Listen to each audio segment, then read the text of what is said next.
hello. It is time for Bnui. The server transfer finally works. So that's good.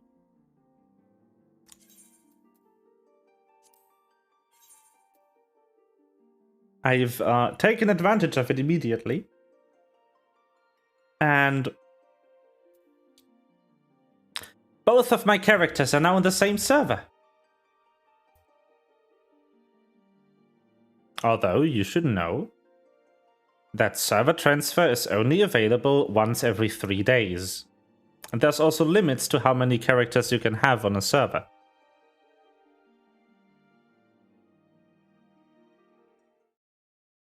I think it is 8. Bnui, Venrit, hello. Even though I just talked to you, how are you?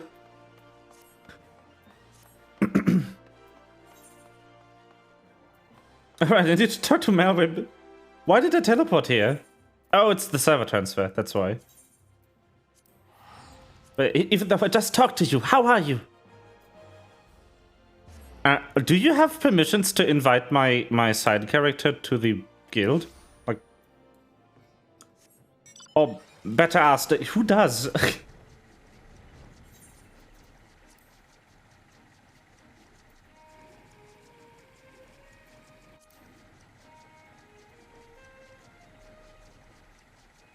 Pog! Which one would that be? We all can. Oh, interesting. Is anyone online right now?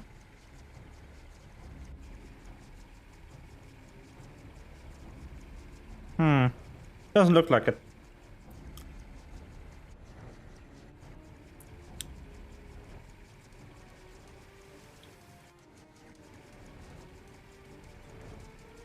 Wee.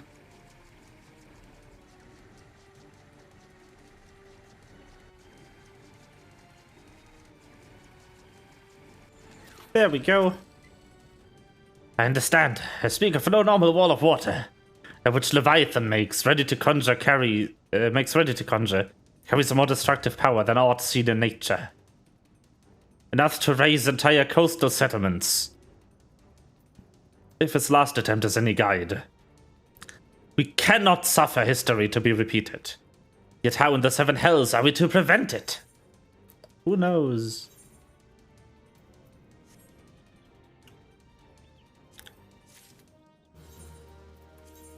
But yeah, then I'll need to find someone who can invite Rain to the FC. Because I cannot invite myself. Oh, the music in here is so good.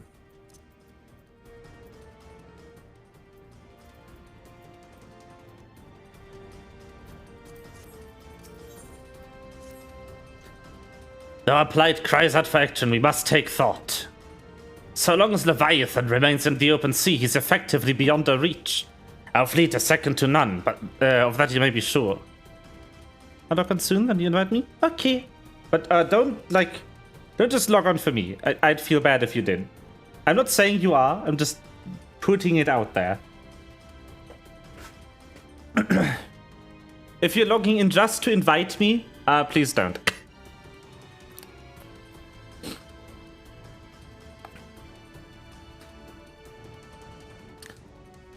He's effectively beyond our reach. Our fleet is second to none. That you may be sure. But Limlend herself would struggle to best the Lord of Well. In his element. In a straight fight, he would make meat and matchwood of us. We need another plan, that much is plain. Let us return to Limsa and see if we cannot think of one.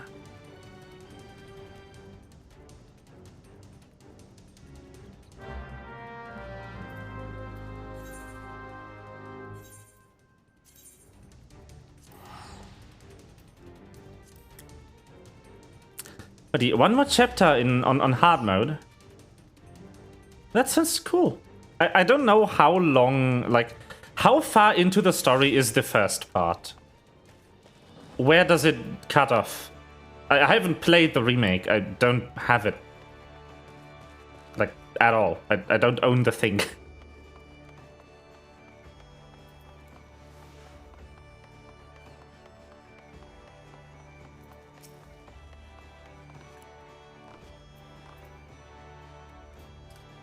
Okay. Also gut in hier.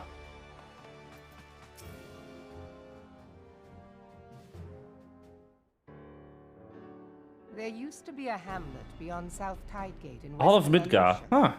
Huh. Okay. Hearthstone it was called. But it doesn't contain the open world then. Some years prior to the Maelstrom's founding, Leviathan rose from the briny depths and set about unleashing watery hell upon us. On that occasion, the Company of Heroes put him down before he could do too much damage. But when the bastard came next, this time in the wake of the calamity, we were not so fortunate. Weary of ravaging our shoreline, he summoned a tidal wave which fair leveled Hearthstone and washed the soil away for good measure. I assume then that it is basically just Disc 1. And I'm going to just go out on a limb and say they are probably going to make Disc 2 and part of Disc 3 into the second game. And then the other part of Disc 3 and Disc 4 into the third game. Because as soon as you reach the open world, you needed to put Disc 2 in. So if the first part is all of Disc 1, that would make sense.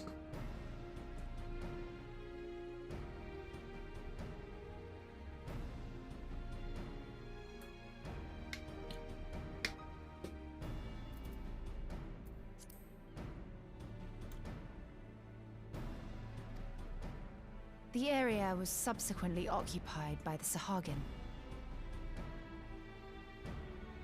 Aye, the thrice-damned creatures transformed it into a spawning ground for their brood. Given the quantity of crystals stolen to feed him and his legion of Well, I hope you're enjoying the we hard can be mode. fairly sure that Leviathan is stronger now than in his previous incarnations. If that sea demon is left to wreak havoc, what befell Hearthstone may well befall a larger settlement, even Limsa. That cannot happen. The primal must be stopped. That was ever our objective, Admiral. But how are we to achieve it? The sea is Leviathan's uncontested domain. The ships of the 3rd Squadron could not close to within 100 yards of the primal, nor could their cannons pierce his defenses.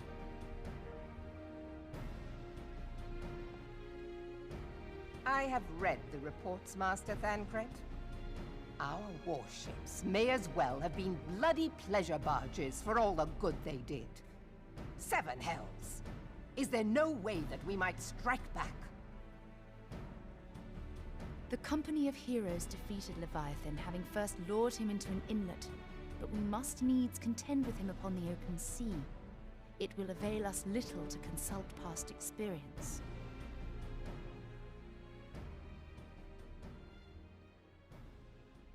Admiral, if I may. Speak freely, Marshal. By all accounts, Leviathan's most formidable weapon is the very sea Ain't itself. Waves and whirlpools, tides and currents, all these things are his to command. The key to victory, I believe, lies in disarming our foe. This, in effect, is what the Company of Heroes achieved with their ruse. We cannot lure Leviathan from the sea a second time. But what if we could weaken his hold upon the element of water?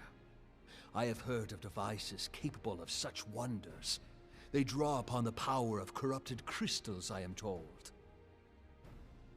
Oh yeah, those. We've built a few of these.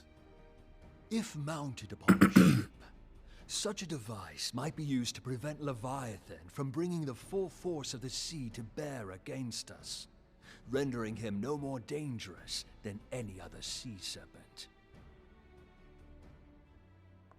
Of course! Sid built a similar device to grant the Enterprise safe passage through Garuda's Tempest, did he not? He did. Begging your pardon, my lady, but to give credit where it's due, this is something I heard from an old arcanist friend of mine. It makes little difference who thought of it first, so long as it works. Beg the specifications of this device from your friend, and I shall pass them on to our people at Naldic and Vermelis. But before we proceed any further, I would voice one concern. Piercing Garuda's defenses is one thing. Suppressing Leviathan's attacks, quite another. In matters of science, I am as a babbling babe. But I cannot well imagine that such a feat would be possible without a veritable mountain of corrupted crystals. The question being, do we have a ship big enough to bear such a burden? Maybe. Mayhap not, Admiral, but two might. Recall you the tale of Mistbeard's greatest haul? It is said that he lashed two ships together, side by side, the better to bear his plunder. By your leave, we might attempt to repeat the trick. The gods know it would be quicker than building a new vessel. Mistbeard did this. Truly, Marshal, upon the subject of the Pirate King, you are as a scholar. Why does he know so much about Mistbeard, the Pirate King? What do you think, Vendret? What a conundrum!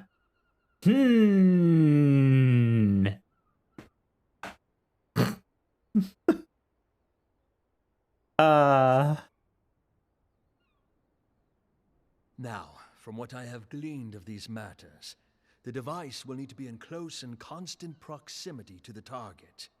To wit, we must lash our twin vessel to Leviathan. This in itself will be no small feat. Ramming speed will be required, but given the weight of the cargo, that will only be attainable with the aid of a towing vessel.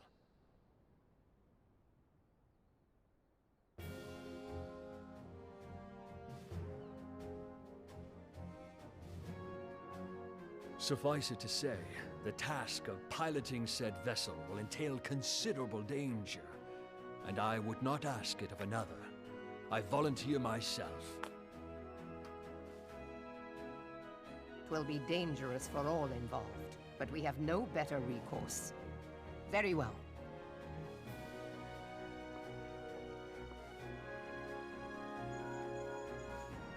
Commodore, assemble the remnants of the fleet at Morabee Bay.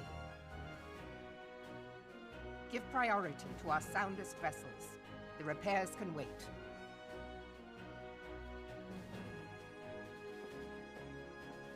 Storm Marshal Slafierson, command of the operation is yours. I want that twin vessel ready to sail post-haste. Let's go! At once, Admiral.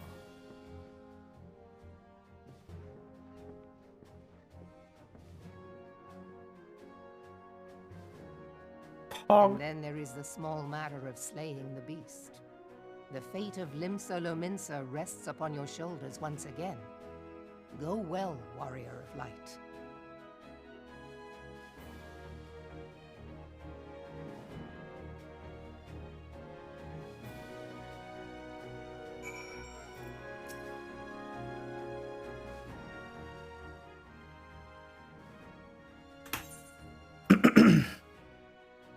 Beings held as gods also exist in what you call the Far East.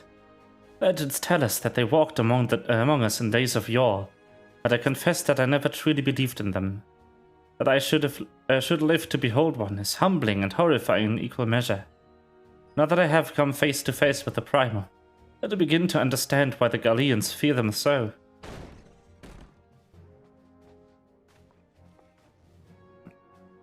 What is... A message, Admiral. I judged it best that it be delivered at once. I'm listening. According to the Yellow Jackets, a man has appeared who claims to have defeated Leviathan. One of the company of heroes. The details are yet hazy, Admiral. We've dispatched one of our own to question the individual. I'm disinclined to put any store by this claim. And even should it be true, as Y'shtola said, none save the company of heroes have bested the Leviathan. And we know how they went about it. If this man is of their number, what could he tell us that we do not know already? And yet, having wagered Limsa's survival on 2 ships, some rope, and a pile of crystals, can we afford to ignore this man? If his testimony could yield us any manner of advantage, should we not hear it? Damn it all. The twin vessel will soon be ready. We have no time to wait for the Maelstrom's report on the supposed Primal Slayer's claims. Rain, seek him out and learn what he knows. At the very least, I will spare you the torment of waiting for the reckoning and idleness. The man you're looking for is believed to be a resident of Grey Fleet in Lower Lanacea. The Storm Private sent to question him should already be in the vicinity. May your journey prove fruitful. Hello. Yes. Thank you, Venrit, for the invite. Ooh.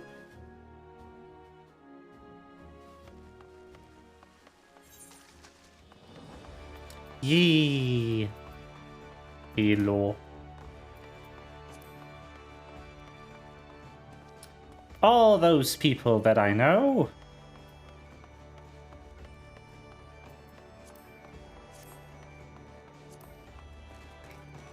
So rank 6 already. Well.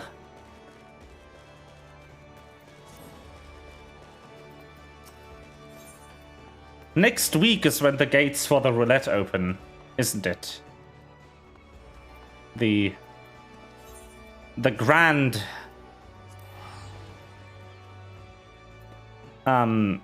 thing. I don't know. The grand lottery of housing.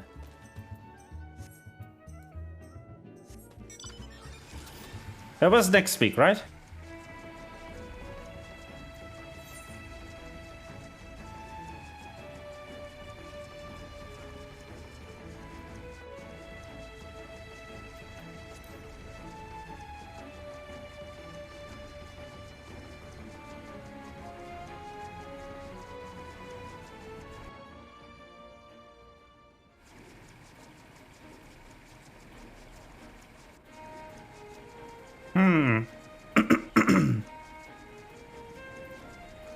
Not that guy again. I'm gonna assume that Ether had done there. Oh wait, I'm going to go there anyway, ain't I? Na, na, na, na, na.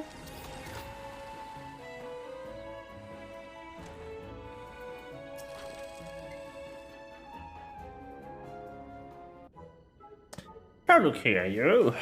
I'll have your bloody story right after you carry those sacks of grain over to the mill. But sir, that's what you said before you had me pick those oranges for you. And before you mucked out the chocobo stables. And before I rode that millstone over to the mill. And also before...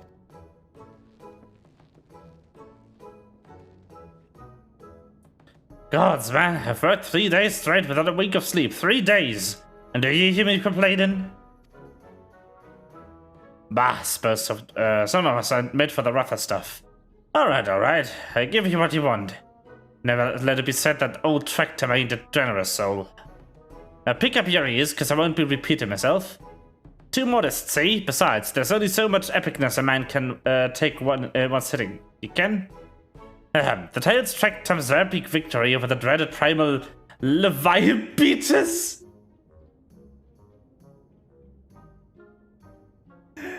Leviathan. Now, Leviathan's huge. Makes no mistake. To give you an idea how big, each of his scales is about as wide across as mere members long. And that's no mean feat, let me tell you. When I fought him, I could barely see for all the brine he was pelting me with. Must have been a lagoon's worth at least. Knocked me trusty X out of me hands at one stage, cause he proved to be grave mistake. What happened next?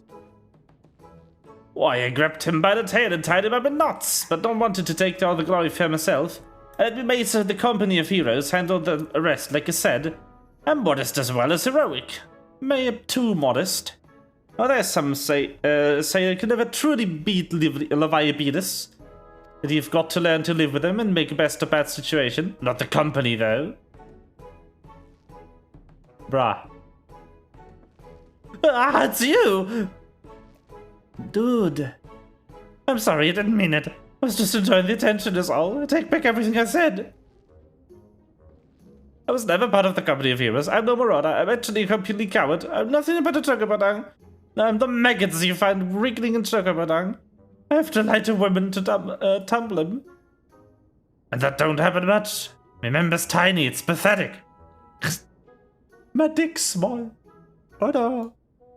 I sure as hell didn't fight Leviathan, but I have seen him with my own eyes. It was a fair years back when I was working the baker's hand. I was shirking me duties one day, loitering about the harbor when I saw it. A great big massive sea serpent, some miles off the coast, with a fleet of galleons making straight for it. Cannons firing. I was so bloody scared I sold myself right there and then. Well, oh god, just remembering that they made me sell myself all over again. Oh wait, if you're asking after Leviathan, it means you're planning to fight him, ain't you? Well, take care, it's really terrible, dreadful, I tell you. If you're not careful, you'll end up in his gullet at the bottom of the sea. Oh no. Why, you little worthless lying whore, son! I can't believe you made me handle Chocobodang!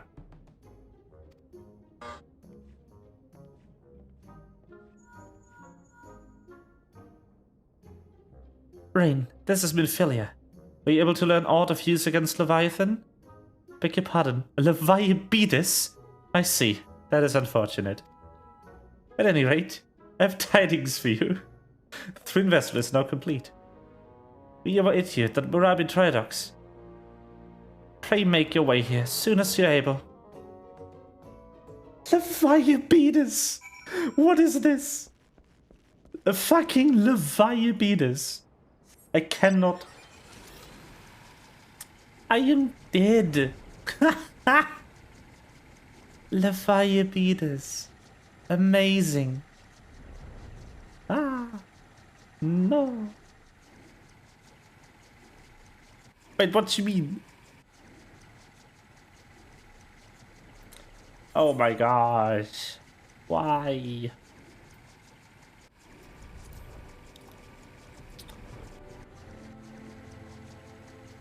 Let me just fly the fuck down there, please.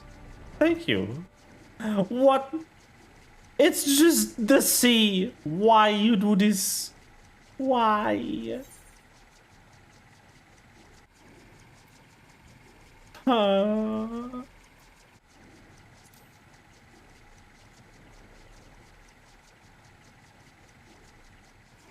It's just the open waters. Why?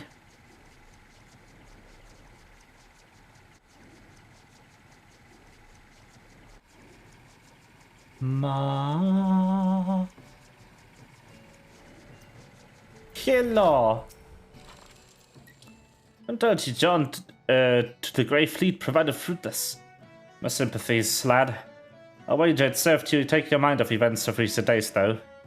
But enough of that nonsense. Moment truth is upon us. A twin vessel, the World Eater, I call her, is complete. She surpasses all my expectations.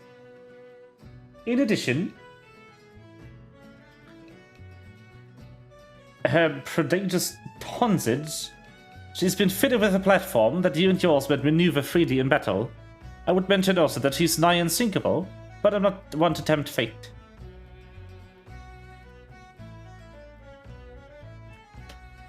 The World Eater and her crew stand ready. My friend, just give me the word. We shall bear you to Leviathan. Woo! Okay, do it.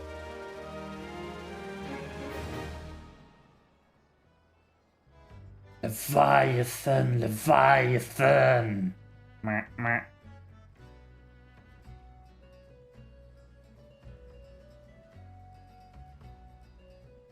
Ah, I know that look.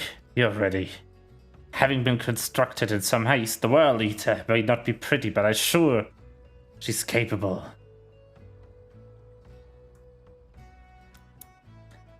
She's even been fitted with what your friends at Nordic Vimel's calling an elemental converter. Assuming the thing works, it will use the power of the corrupted crystals to board To rob Leviathan of his own water. Water? Amazing. Depending on how the battle unfolds, you may well need to activate the device manually. Keep that in mind. Okay. It is expected that all the Sahagin and their thralls will attempt to come to Leviathan's defense. Accordingly, the Maelstrom will once again employ diversions. Thancred and Y'shtola, I would have you assist in this effort. If it is to fulfill its purpose, your diversionary force must not want for numbers. But by your leave, I too would volunteer my blade. You would welcome it. Having seen you fight in Sapsa, I dare say the fishbacks will find your presence highly diverting. Thancred and Y'shtola, you would join the 3rd levy, and Lady Yugiri the 5th. Okay. Sounds good. But what words have I for the man who has made a sport of slaying gods? Only these. Go warily, for the sea is an unforgiving place to wage war. May the navigator guide you through the storm, warrior of light. I would echo the Admiral's sentiments, and add a few words of mine own. Know that we all have utmost faith in you, Rain. May the crystal bless and keep you.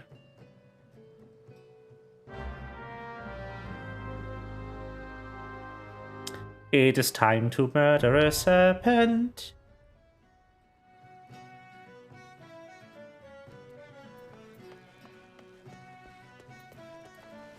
For Rabbi Dry Dogs. Okay, it is time for Whirl Eater.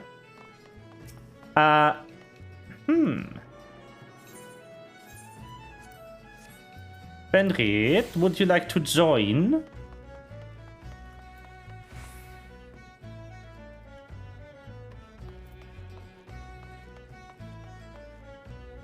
I'll take this opportunity to put myself on top of the chat box. Right over yonder.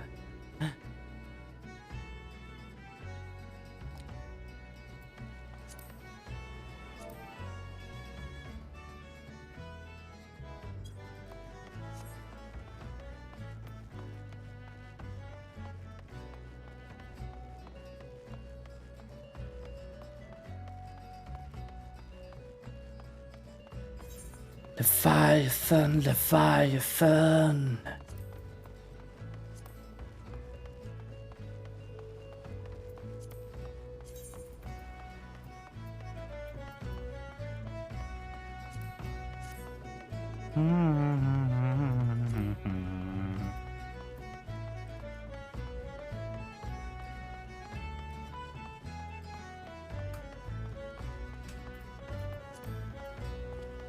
Main scenario, best line.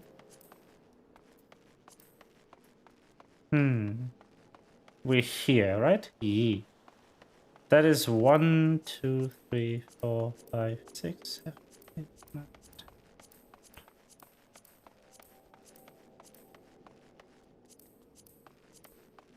21. That is 21.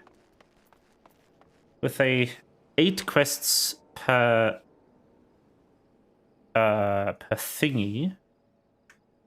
That would mean we are 3 quests off the chapter end. And we are 3 chapters in. Does that mean that Ramu...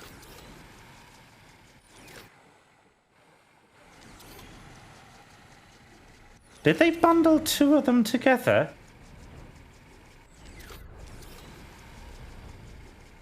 Or is it more quests for some reason?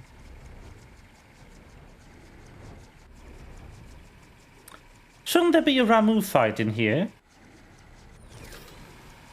Or maybe I miscounted.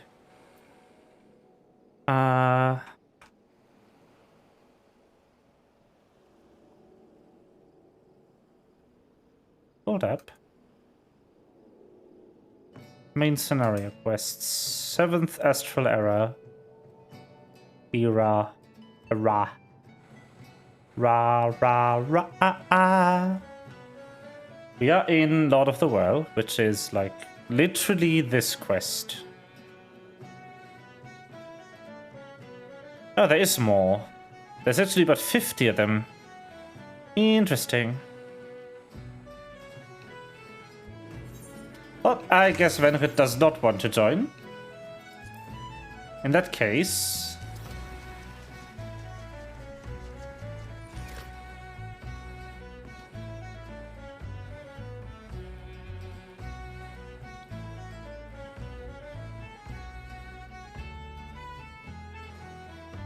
if you don't want to join for Leviathan, I'm gonna eat into the fight in some 7 minutes.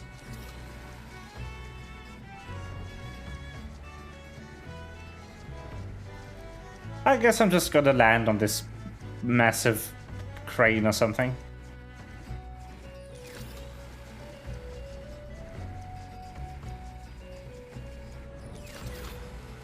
Wait, can I stand here? I can. Oh. Oh, that's so cool.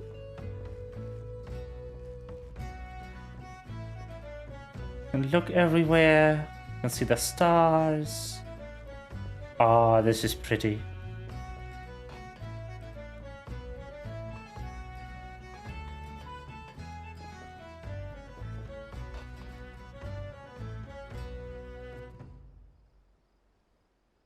That is pretty. I like this. Can I get over to that lighthouse? I guess not. It will remain forever unattainable, lost in the distance. Ah.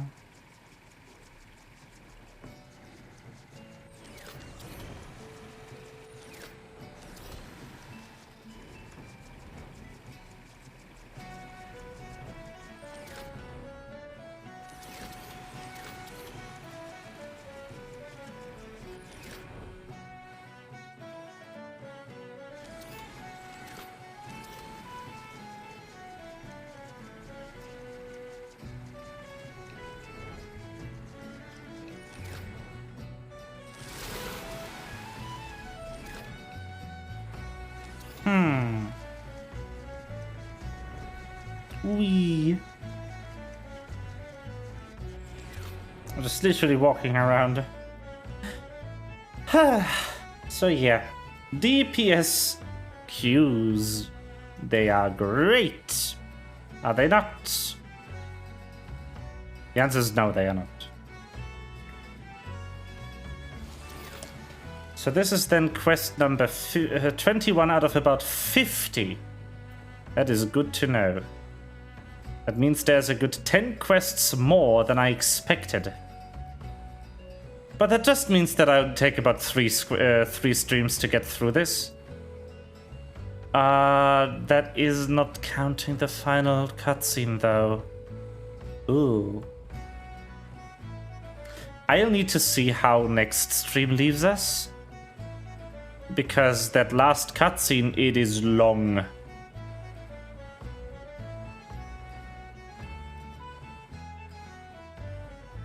If we can get through about, say, 15 quests this stream, which I think should be doable, in all honesty, then we should be good next time. There's just a lot of content still here. But yeah.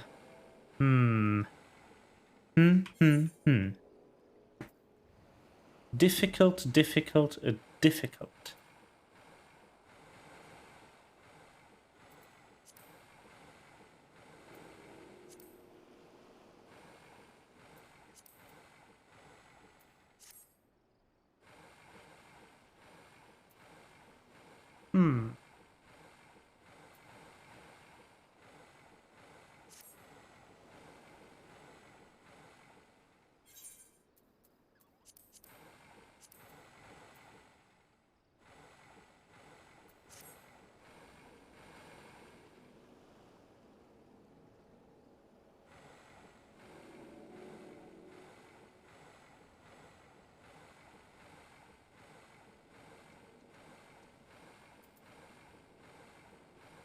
silence. This is awkward. There's nothing happening.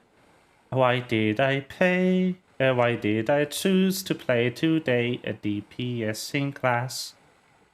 I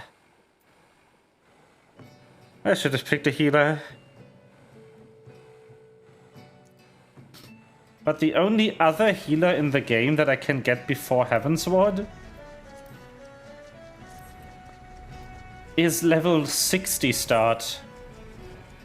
Wait, no. It's level 70 start even. Oh, shite. That is a long ways off. I could have picked tank, but I don't, like, want to. This part, unfortunately, isn't, like, duty assisted yet. They didn't add it. Duty support only goes up to portatic mana. Very unfortunate.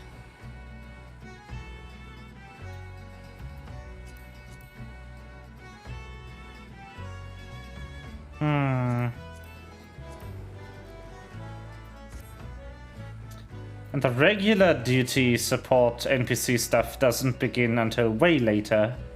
Also, I don't think they will even add them for the 8-player content. Like this. Because that is a lot of work to make that happen with NPCs.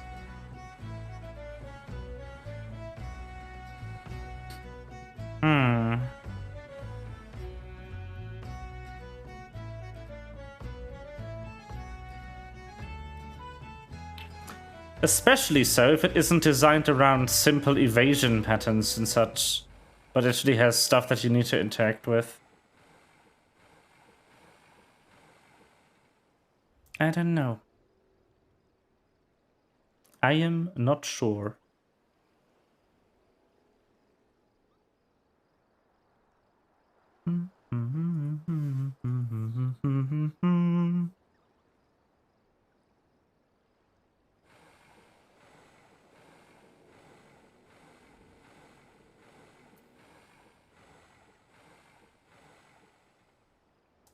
Ah, the sky is so pretty in this game.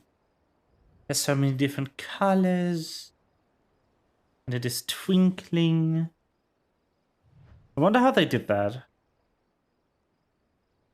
This skybox is amazing.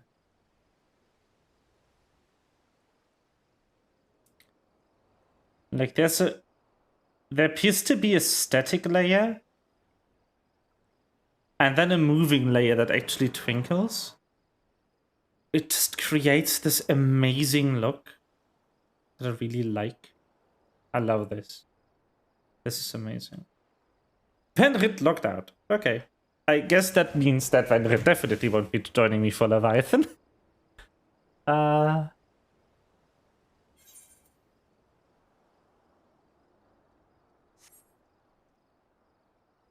Yeah, it's so pretty. Ah, music.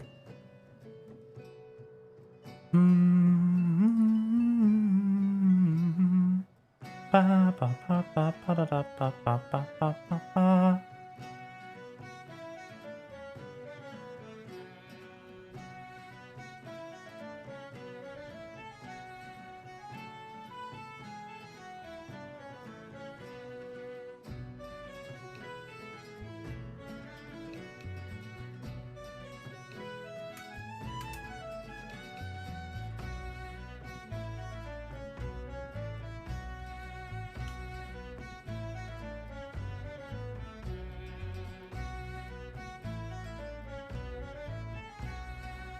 Da da da da da da da da da da da da.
Okay, so I don't really know what to do in this waiting time. Just looking at the sky, it is very beautiful.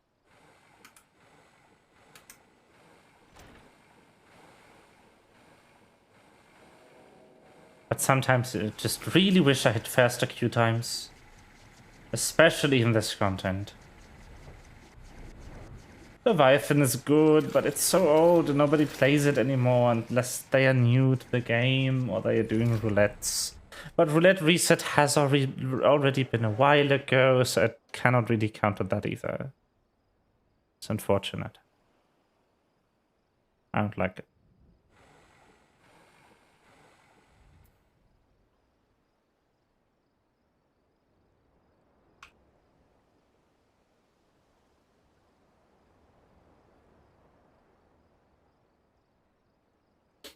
Ba ba ba ba ba ba ba da da da.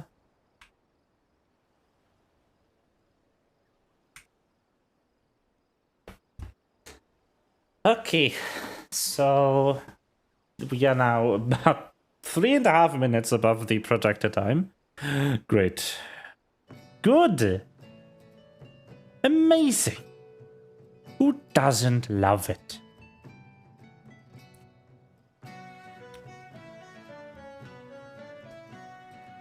This is my favorite. Waiting for things to happen.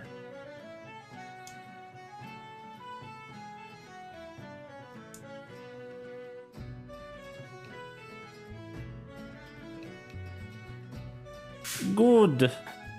Great. Can we just get the cube up, please? I just want to play the fucking game. I just want to play the content. I'm sad.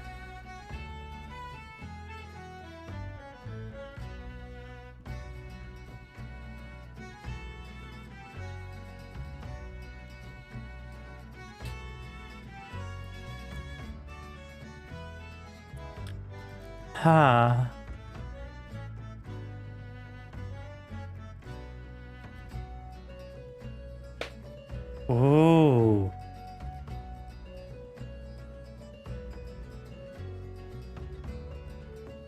Oh, I'm sad I can't use it. I'm looking at Blender right now, and apparently the newest version of Blender, it has caustic simulation. Oh. So caustics are light refractions in translucent or partially translucent material.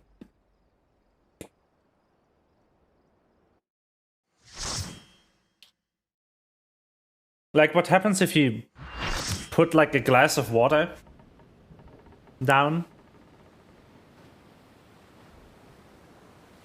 and you put like a lamp next to it, and then in the shadow you will have these ripple patterns of light. That's caustics. And simulating those is a nightmare.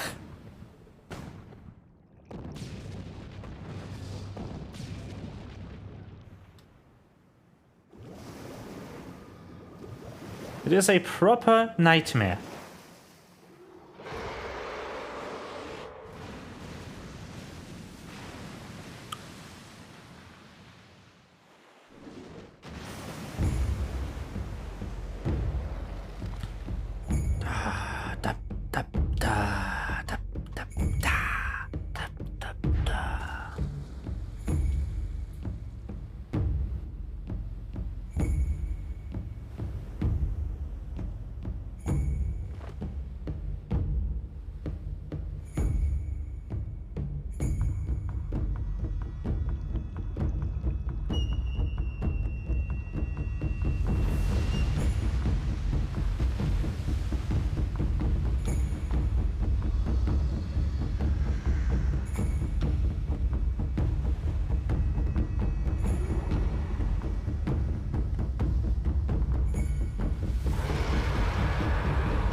Okay, here we go.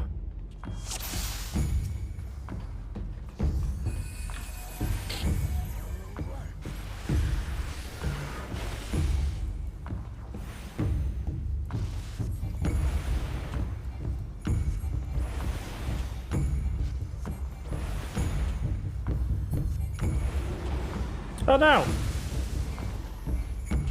Enemies! What's he doing?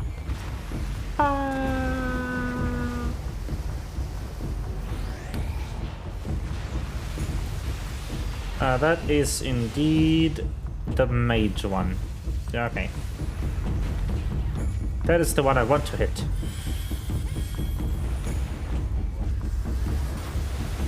So are those.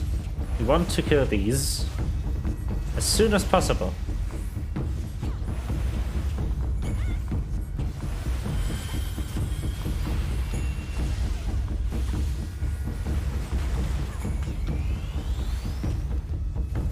And also him. But that should be obvious. Kill the boss as soon as possible? What? What a concept.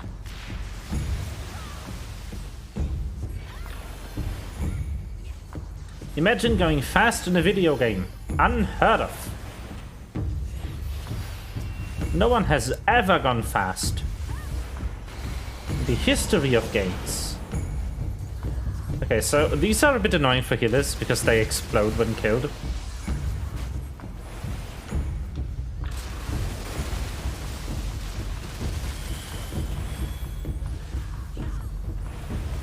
But that is fine. They are welcome to do that. Okay. We should be good.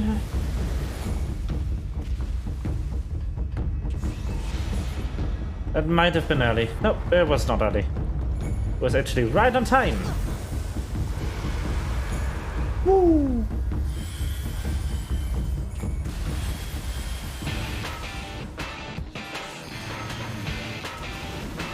Let's go!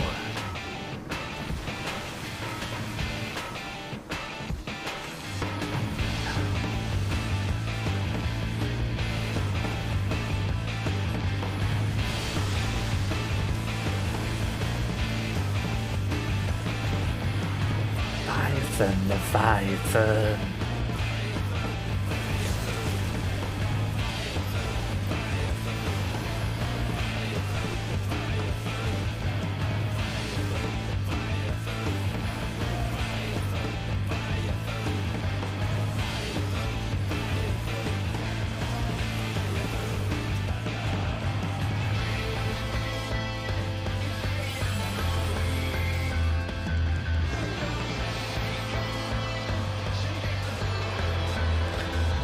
I'm so sad he dies so fast. This music is so good.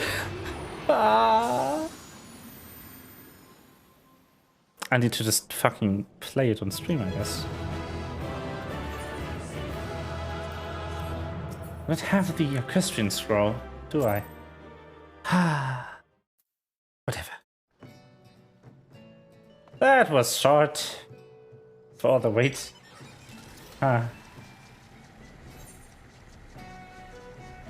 Wait, huh? Oh, Limsa. Okay.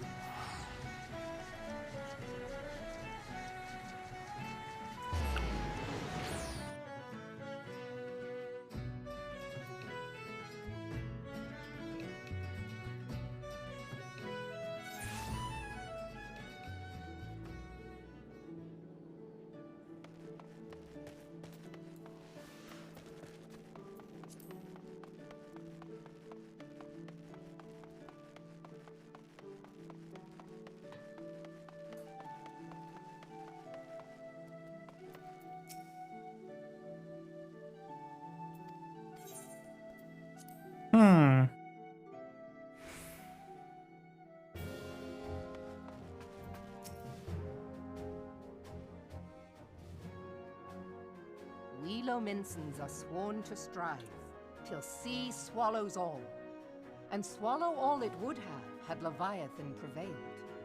That we still strive now, we owe in no small part to you.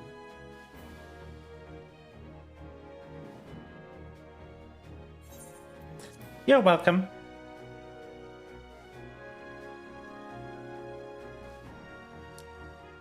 My pleasure, Melweb. Admiral, ma'am. Not for the first time, you have delivered Limsa Lominsa from the wrath of a primal. Never has our nation known a stouter ally. On behalf of my people, I give you my humblest thanks.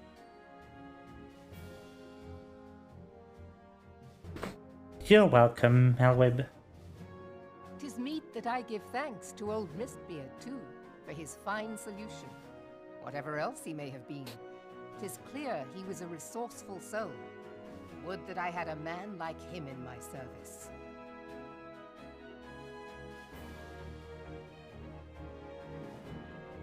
Before I set foot in these lands, I had no inkling that the people of Eorzea contended with such mighty foes. Suffice it to say, their existence came as something of a shock, as did the idea that they could be defeated. This experience has served to remind me of the vastness of the world, and the boundless potential of man. Though I am but a refugee in this realm, I would fain be of use to you in your fight. Know that I am tutored in one of the foremost combat arts of the Far East. It may seem outlandish to the Eorzean eye, but should any of your people care to learn, I would be pleased to initiate them. And I will see All to right. it that they are grateful. I have no doubt that your knowledge and skills will serve us well. Besides, your art is not so outlandish as you think. Would you not agree, Master Thancred? Naught escapes your searching eye, Admiral. Few are privy to this information, but Limsa Lominsa is home to a certain secret fraternity. Its members are trained in a form of combat, not unlike your own. By my judgment, it should not be beyond such individuals to adapt to the techniques I witnessed you employing with such admirable deftness. I am heartened to hear this. I too noted a kinship between your style and mine own, though it seemed to me that you fought differently in the beginning. I suppose I did. What can I say? I'm a man of many talents. Though you may label You it are like indeed. that, Thancred was once something of a scoundrel who fraternized with the criminal class in these parts. Yestola! You jest, of course. But for a chance encounter with Alphino's grandsire, he might never have left Limsa Lominsa, or received an education in Sharlayan, or taken up his post in Uldar, which is where he trained in the blade, lest you wonder.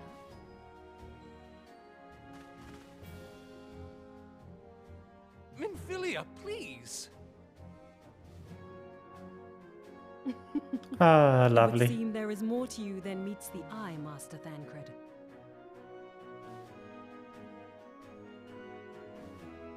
Lady Yugiri, I am told that you and yours came to Eorzea seeking permanent resettlement, and that many domins have since been engaged as frontier hands at Revenant's Toll. Moderna is many things, but a place of refuge it is not. Know that I would like nothing better than to furnish your people with a new home here on Lominsan soil. Alas, racked by instability as we are, our nation is in no fit state to take you in. Yet I'll not have it said that we turned a blind eye to your suffering. Until such time as we can do more, I pledge to send provisions. We are in your debt, Admiral. I realize that it scarce qualifies as repayment, but if it please you, I shall set about sharing my martial knowledge with your people at once.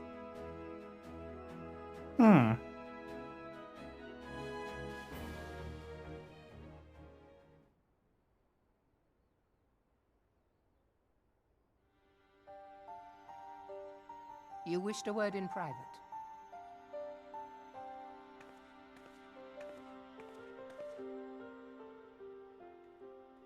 The better not to spoil the festive mood. History repeats itself, Admiral. As the kobolds did before them, the Sahagin resorted to summoning their god over a territorial feud. They acted in self-preservation. It may be that the Sahagin initiated this particular clash, but how it begins does not interest me so much as how it ends. True. I have not forgotten our conversation, Y'ashtola. I am aware that man bears part of the blame for the Primal's existence. Nor am I ignorant of the Sahagin's reason for acting. They sought to secure a place to breed and multiply that their kind might survive. Self-preservation, as you say. But we have as much right to live and thrive as they. If our own survival is threatened, are we to lay down our arms and welcome oblivion? Nay. And so you kill, that you might live. Yet if living is a right, then that right belongs to all peoples, be they men or beastmen.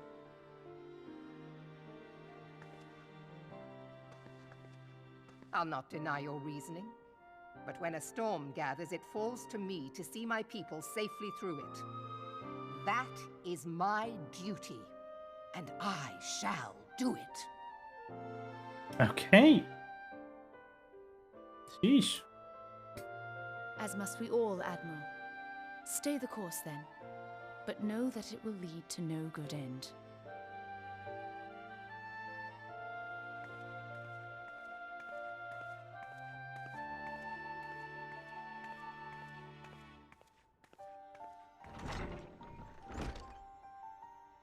Man has ever put himself first and foremost. To justify his actions, he clads himself in the armor of righteousness, though it be a fancy of his own making. In this, mayhap the Garleans and we Domans are not so different.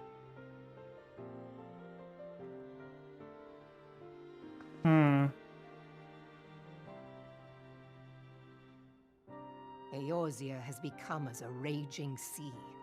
If we are to keep our heads above the waves, we cannot scruple to drown the man next to us. When hopes of coexistence founder, strength must determine who has the greater right to live.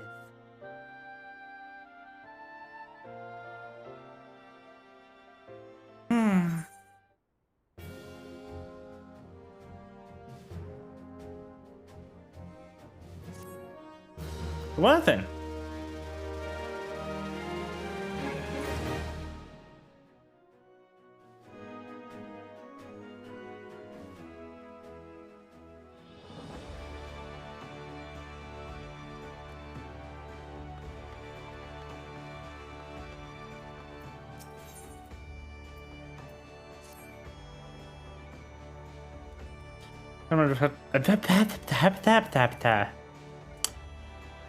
The Admiral has informed me of the arrangement.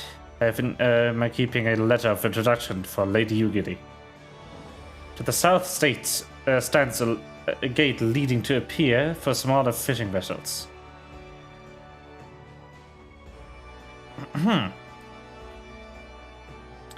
Look for an inconspicuous Huron man there and present him the letter.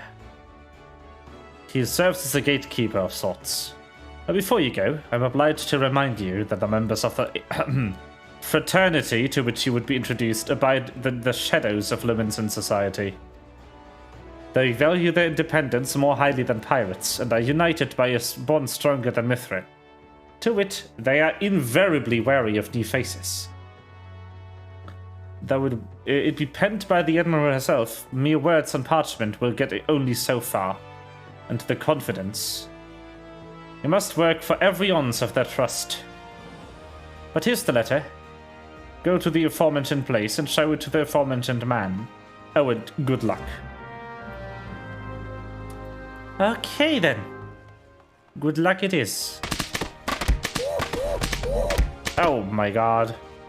Hi, how you doing? Speedmaster_95 resubscribed for 3 months. Hey ho. Hey ho. How are you doing? How is stuff?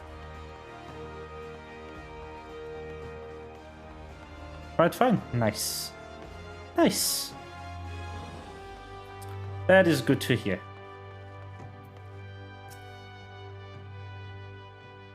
Good business with me, Ventura.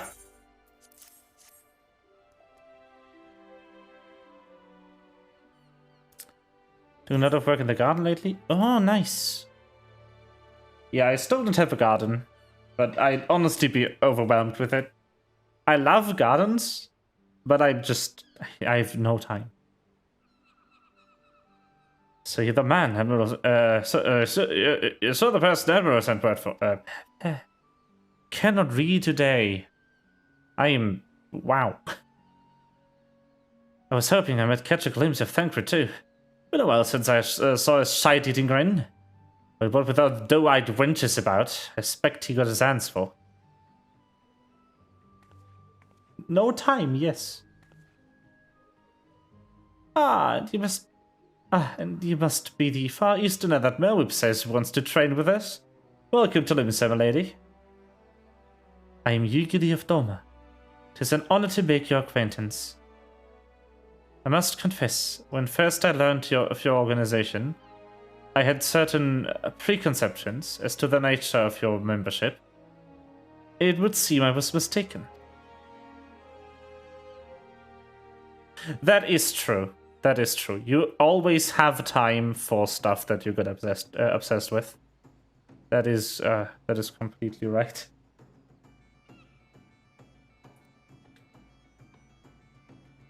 If you're not the first person to say that, you're not the first person to say that, lass.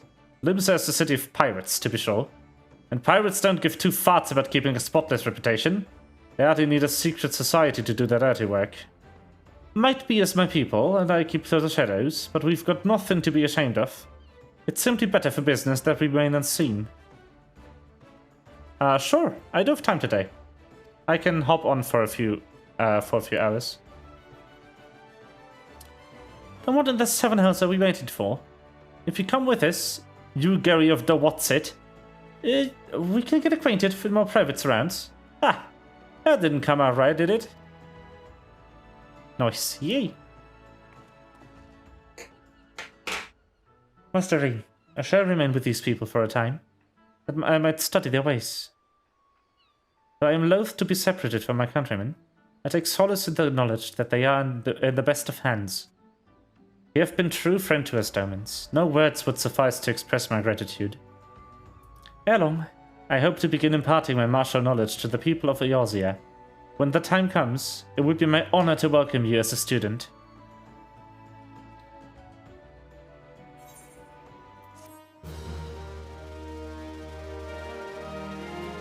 Okay, so, just a quick explanation why she looks like this. Yugiri is an aura, but her race was not finished when she was introduced in the game. So they made this, like, very simple clothing-only model that covered her full face and all of these special features except for her tail, which you can see right here. And that is how she looks like up until very late. Very shortly before the release of the first expansion, because that is when the models for her race were done. Much and more has occurred since I first beheld Eorzea from the galleon's deck. Suffice it to say, I did not envisage being envisage? Is there a word? Being invited to play a part in this noble struggle. But forgive me, I have kept you overlong. Doubtless you have pressing business of your own. Rest assured that I no longer require an escort in this land. When next you meet Lady Minfiria, pray relay to her my humblest thanks. Would that I could do so in person, but I must needs fulfill my promise to the Admiral. Till we meet again, Warrior of Light. Bye!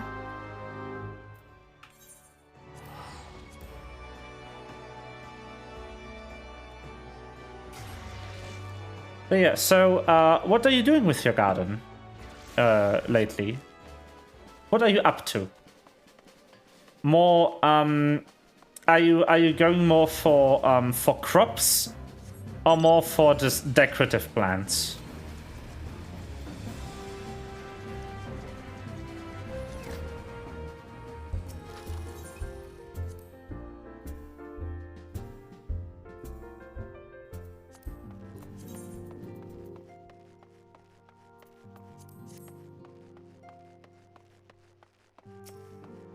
A lot of remodeling. Oh, I see. So, I do have a strong enough memory of how your garden looks.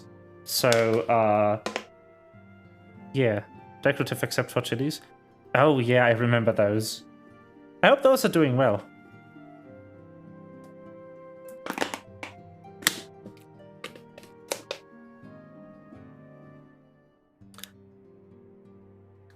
I need to figure out the logistics of just going to the area and just hang out with you. A lot of bee flowers. Ah. Oh, very nice. But yeah, I just have to figure out the specific logistics, like take a week off from work and stuff. Yeah, the driving isn't the issue. The time is. I need to at least take a week off from work, so I don't end up just sitting in your home, just working on my laptop all day instead of hanging out with you. I can get to. I can get up there. There's no problem. That's the easy part.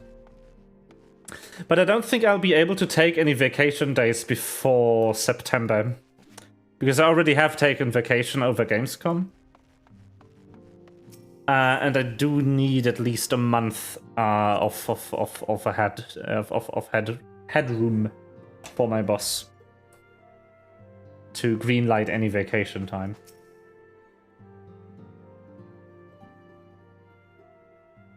I have been reflecting upon the events which took place during our visit to Vilbrand. And the other logistics part that I need to take care of is where I do sleep for that time, because I won't be able to sleep with my parents.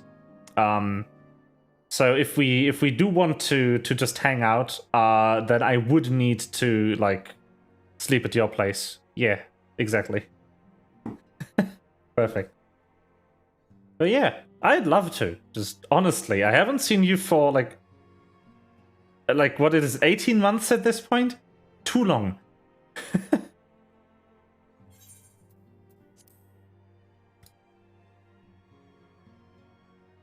I think it was, yeah. I would share my conclusions with you. Please, bear with me. It was one of the New Year's When the Eves. Sahagin elder summoned Leviathan, he Was employed the last power we've come New to know Year's. as the Echo.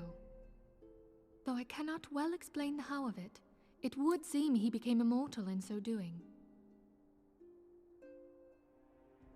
When the Admiral subsequently slew him, his spirit emerged from his lifeless flesh, a consciousness shorn of physical form.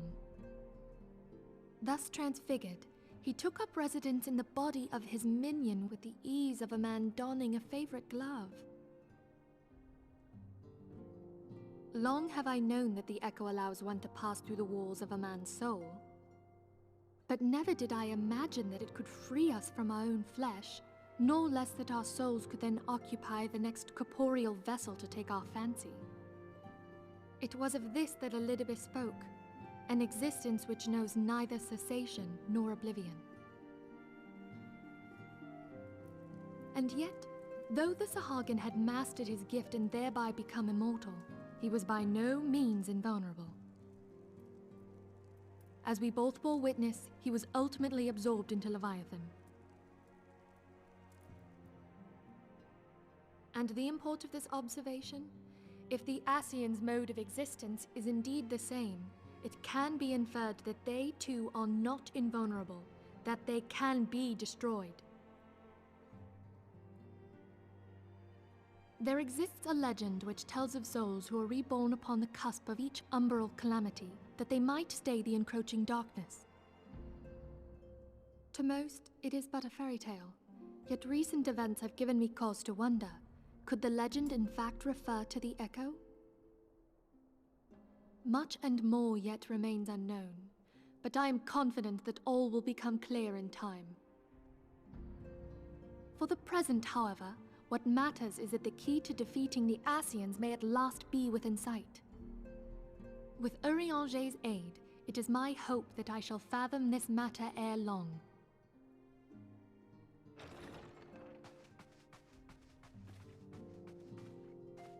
There he is! I was just about to send for you, my friend. Is Artemis? Grave tidings from the Sharlayan motherland, my lady. It doth concern our distant allies, the students of Baldessian. What of them? My lady, the Isle of Val, which for many years hath been the Order's home, is no more. No more? Whatever do you mean? I relate only that which hath been conveyed unto me by our agents. An etheric wave of the highest magnitude was recorded in the region. Soon thereafter, 'twas observed that the isle had ceased to be. 'Tis postulated that a magic was evoked, like in power to Ultima. 12 preserve.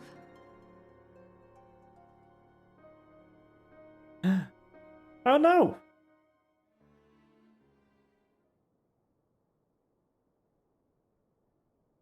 If there are no other matters, I move that today's meeting be adjourned.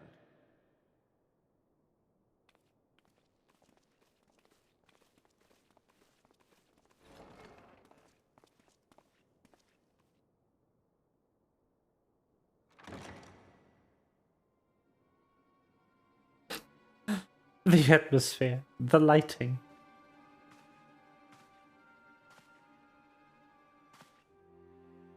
It is done, my lord. Forgive my impertinence, my lord, but these orders, I am uncertain as to what end they serve.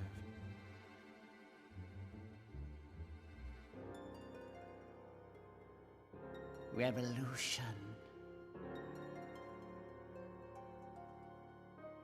Creepy.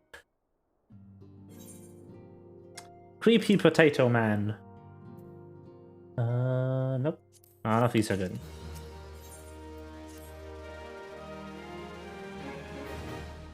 That was through the maelstrom. Okay. Oh, this one isn't voiced.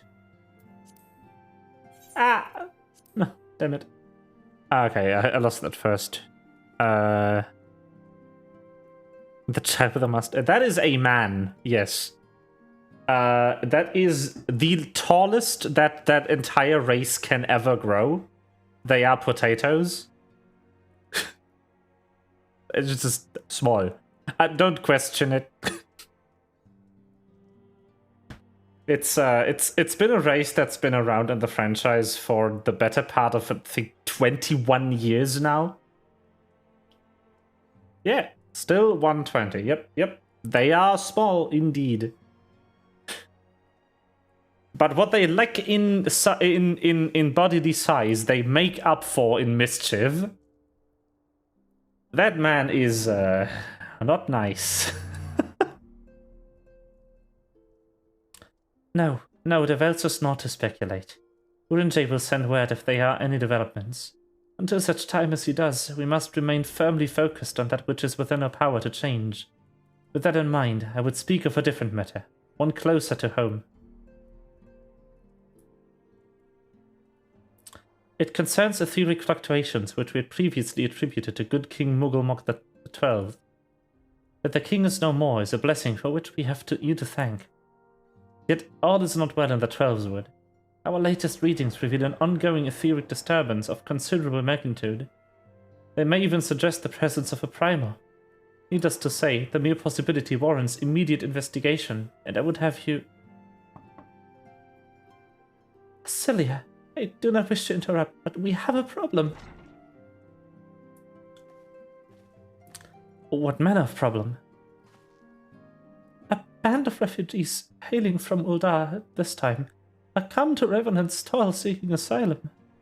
It would seem they expect us to afford them the same treatment we gave the Domans. At present, they are in the 7th heaven, awaiting a formal response. I see. Mayhap 'tis was to be expected. I shall meet with them at once.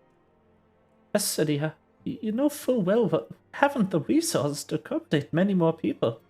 Consider what will happen if you do this. Word will spread, and more will follow. Your opinion is dearly noted, but I will hear their suit. Rain, I should be grateful for your presence at this meeting.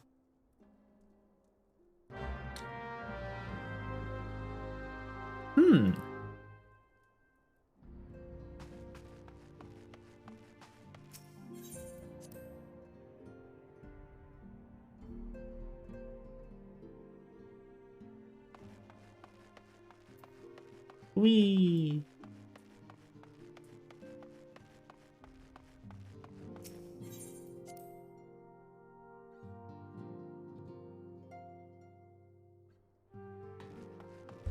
Okay, there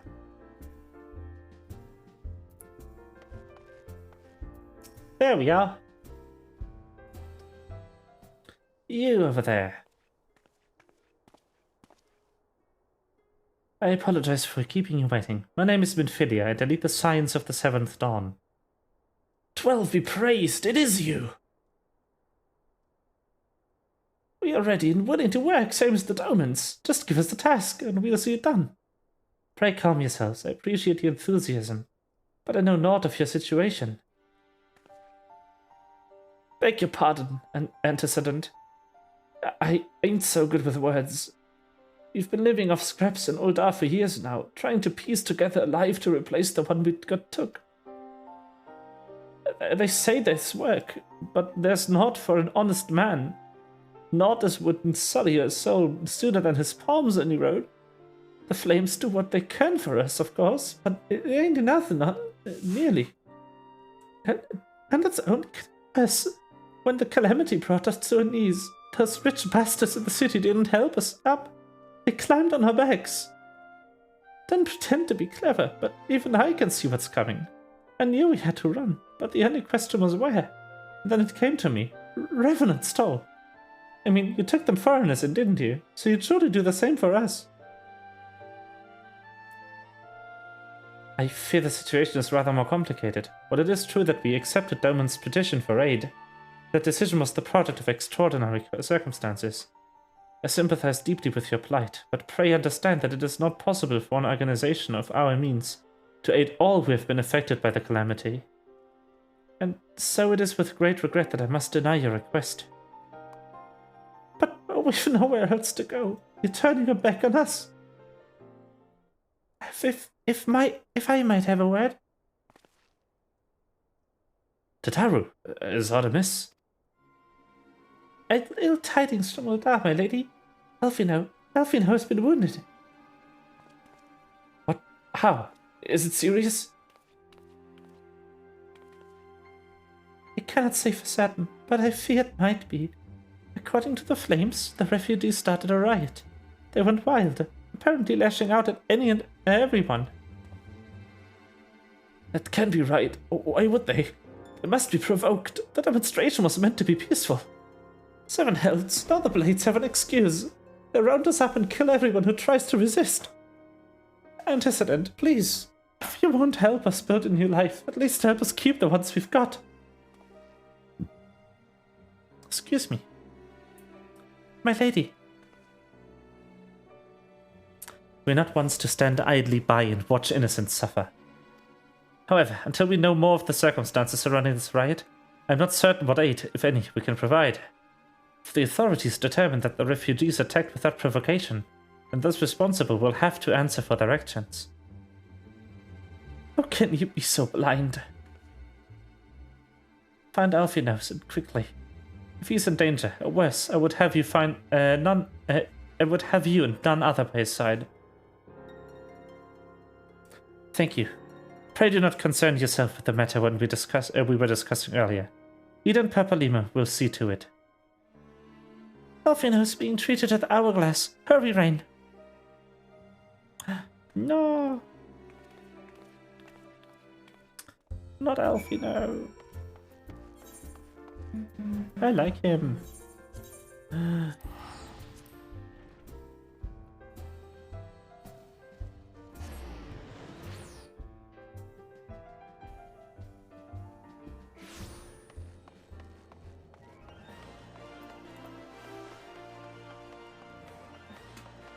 Wait, now those are called Lalafell. They are really small people. Tataru is one as well. They are just tiny.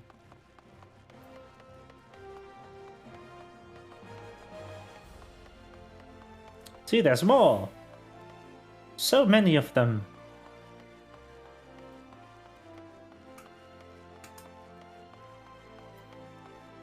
Okay, I want to go in there.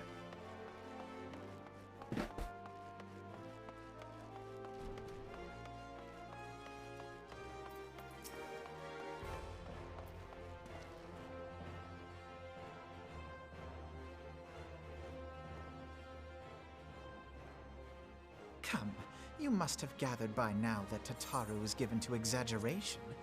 As you can see, I am quite well.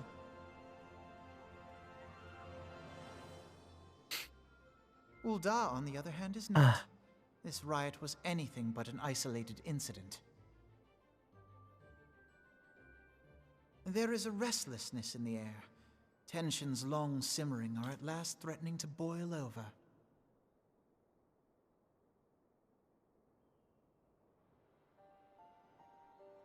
Ul'dah is a nation infamous for the great disparity between the wealthy and the poor. The majority of the populace accepts this state of affairs because they believe that every man bears responsibility for his own lot in life. To an Ul'dan, money is the foremost, and some would say the only measure of a man's worth. Small wonder that the wealthiest wield the greatest influence. So where do the refugees fit into this social hierarchy? What place is there for those who fled Alamigo and the destruction of the Calamity? Plainly, there is none. They have no wealth, no power, and no worth. To the Ul'dan way of thinking, they may as well not exist.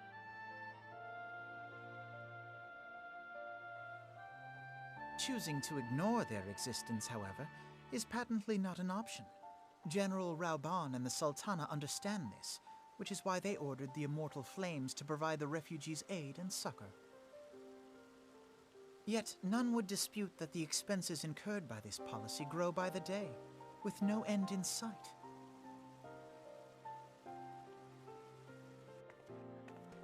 This has prompted more and more Ul'dans to question their obligation to aid these worthless wanderers,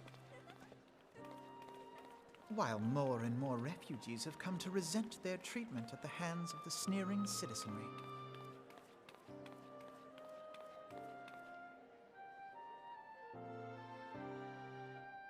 The manner of Lord Lolorito's refusal to grant the Dolmens asylum bespoke a disdain for all refugees, an attitude shared by the rest of the monetarists.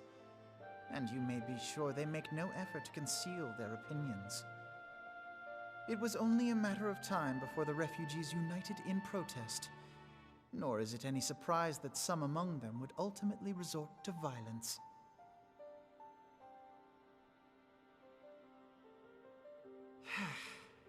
That the Immortal Flames should choose this of all occasions to engage in joint training exercises with the other Grand Companies. By the time they return, the situation may well have deteriorated beyond mending.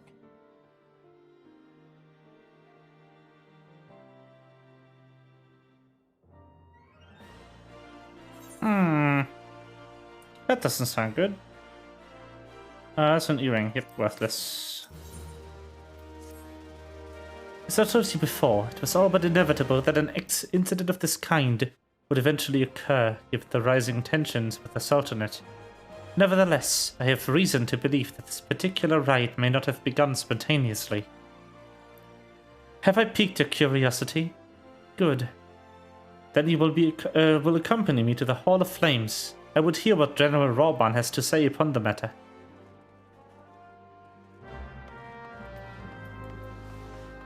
General!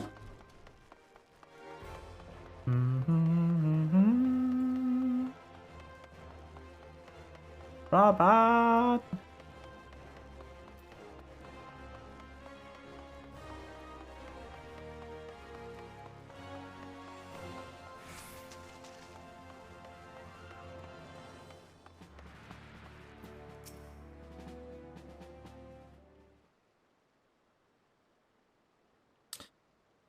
That's not a good time, Private Umbria. My hands are full dealing with the refugees. Precisely the matter we wish to discuss, General. Alfino, back in the feet already. You may credit my swift recovery to your chirurgeons. My memories of the riot are still somewhat muddled. I trust you managed to regain control of the situation? Not entirely. We secured the city soon enough, but not before the unrest had spread to the surrounding territories. Pockets of resistance remain throughout Thanalan. We have sent what forces we can spare to root out the last of the belligerents, but progress is slow. They are damnably elusive. I can well imagine, given that the majority of refugees live outside the walls. It stands to reason that they would know the lay of the land. What I do not understand is how they came to be so well prepared. Before my little accident, I observed that several of the refugees were armed, and not with butcher's knives or pitchforks, but with martial weaponry. I need hardly add that such equipment is costly. None can deny that tensions between Uldar's citizenry and the refugee population have increased since the Domans were turned away. But would that motivate a starving man to purchase arms in lieu of food? I think not. And what of those who have not been earned even a single guild to spend? Who could not survive without the aid provided by the immortal flames? Surely they would sooner sell a weapon than bring it to bear against the benefactors.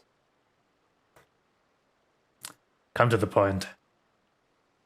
Very well. My point, General, is that this powder keg of discontent was not set alight by chance. These events were deliberately set in motion, and... Now order must be restored? That's my first duty.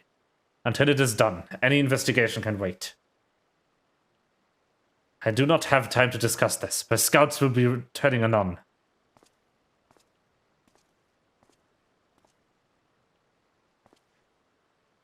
The General is no fool. He keeps his own counsel, and with good cause. Were he to claim, without the necessary proof, that these riots were instigated by outside forces, the monetarists would accuse him of attempting to shirk responsibility. After all, he and the Sultana have been the most outspoken proponents of the refugee aid. Regardless, they will face harsh criticism in the days ahead. Our allies may stumble upon the truth in time, but I have far more faith in your abilities, Rain. Therefore, I propose we conduct our own investigation, independent of the authorities. To that end, I would have you make inquiries in the settlements suspected of harboring belligerents. Commander Swift will know which they are. You may balk at the request for such information, but I've no doubt that you can persuade him with your silver tongue. I, meanwhile, shall seek answers in my own way, after which we can regroup and share our findings. Well then, shall we? It's funny that he says, silver tongue, even though the main character doesn't speak. You look those do something to say, Private Umbria, do you? What, you ask us no simple favor? Were such information to fall into the wrong hands, the lives of countless soldiers would be at risk. Even though there's wisdom in your words. An able individual, even with ties to the flames, may be better suited to this task than a regiment. Very well, the breastplates have responded to suspicious activity in the vicinity of Lost Hope. It may be unrelated to recent events, but we doubt it. I suggest you begin by speaking to the blades posted there. Sure. We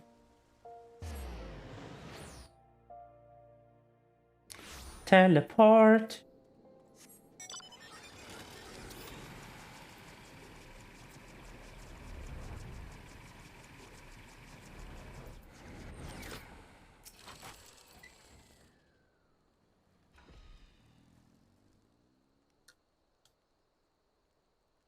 And what brings you here, adventurer? Search for the refugees? Well then, you've come to the right place. I mean those refugees. Oh no, you won't find them here. Most of the people of Lost Hope have come to accept their situation. They are content to pass their days in peace and quiet. Outsiders have trouble understanding that, like the merchant who passed through recently. Gregarious fellow, but awfully opinionated. Can't say I was sad to see him go. Didn't expect them to send you, Rain. I take this as means someone has read my report. The refugees who left with the merchant have yet to return, and I am increasingly concerned that Sazawaka's suspicions were correct. You haven't the foggiest what I'm talking about, do you? Never mind. Speak with Sazawaka, he would explain everything. Okay. I will.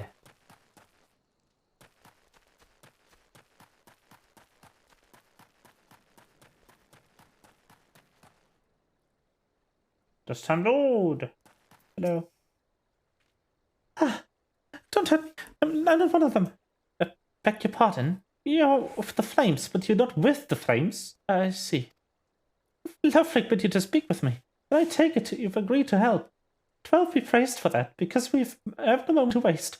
Everyone knows the flames are on the march. The others have fallen under the fanatic spell. But not I. Promises of revolution and retribution, folding the ruling class to account of taking that which was owed. Childish fantasy. I did everything I could to dissuade the others from leaving, but few would read my words. Now that one of our idealists has returned, however, the madness of the merchant's plan is plain for all to see. Look behind yonder tent, and you will understand why. Even now he babbles incoherently, so traumatized he is by the bloodshed he witnessed. Try as I might, I can make little sense of his words beyond the fact that he was not alone in surviving. Yet I have no doubt that the merchant will lead the remainder of to the doom.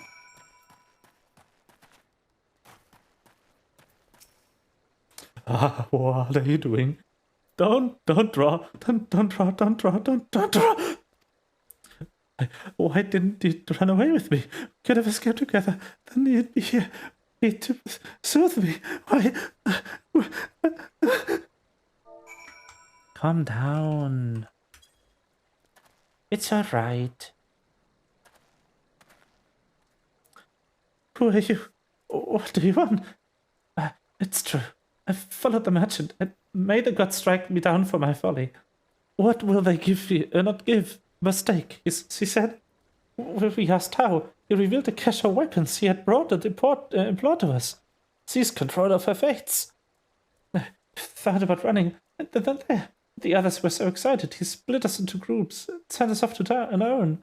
But when the flames found us, we didn't know what to do. Our leader tried to parley with theirs, but then they started arguing, and then fighting, and then everyone was fighting. The flames were shouting, give no quarter, and... Oh gods, the other group, they are still out there. If we don't stop them, they'll be massacred like mine was. That doesn't sound good. The other refugees are hiding in the caves south of Lost Hope, but to approach them would be fruitless. They would soon call us agents of the Sultanate and try to kill us, then listen to reason, why the twins might even deign to do the deed themselves. And Pox no bloody sellswords. They were supposed to train us to fight, but the ones he sent with us vanished during the struggle. Oh, if only we had never listened to that merchant's ridiculous claims. He said our cause was righteous, that the gods would never have suffered us to be defeated, though if they were forced to confront reality, that is, challenge the twins to combat and show my brethren that their strongest warriors are no match for one man.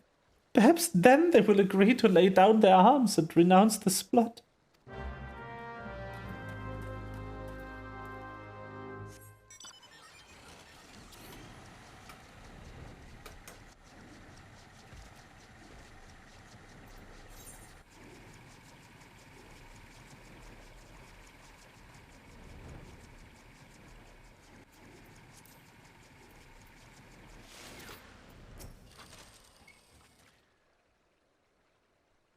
Seven hells!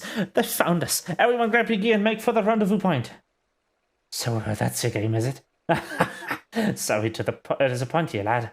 But we're more than willing to kill you yourselves. Yeah, I'm not impressed.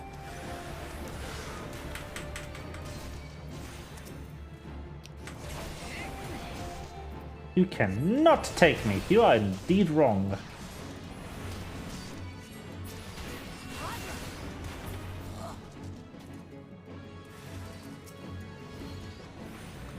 Oh, more. Good.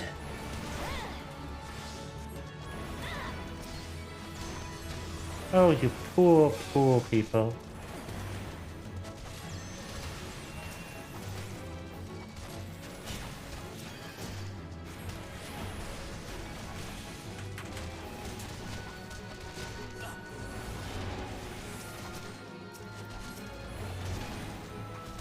Ah.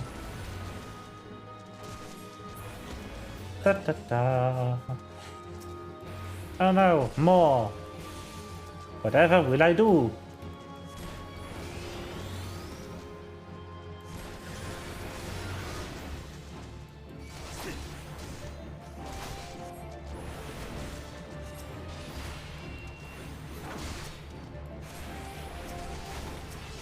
Oh, that is getting very close. Oh boy.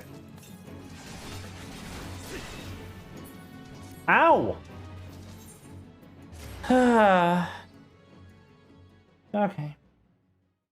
I'll buy gear. Fine. Yeesh. Okay then.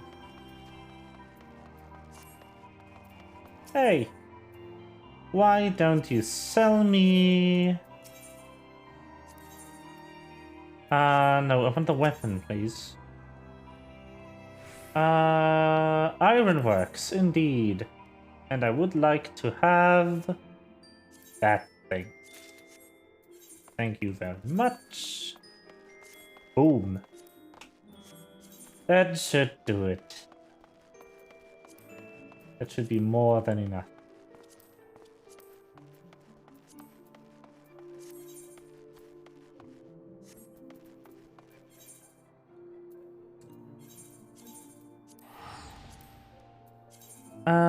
Yeah, I couldn't afford anything else anyway.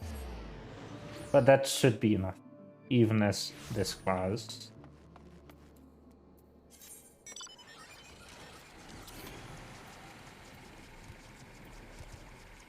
Should use this one.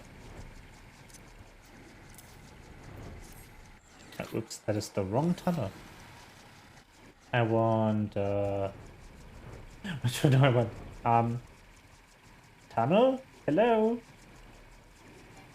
Tunnel? No? Oh, there maybe? There it is! I found the tunnel. Secret tunnel!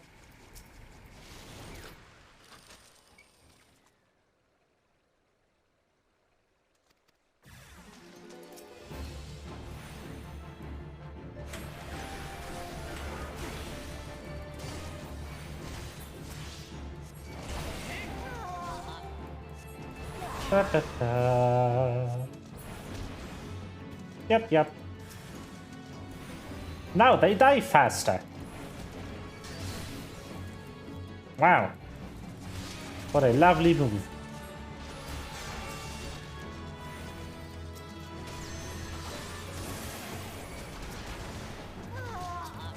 Do your best. Don't mind if I do.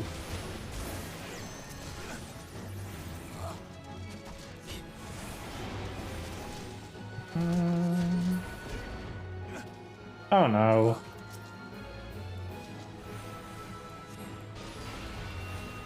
I can't use my AoE skills anymore. Come on.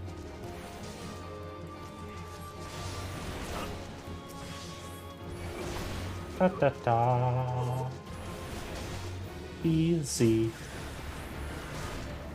Mode.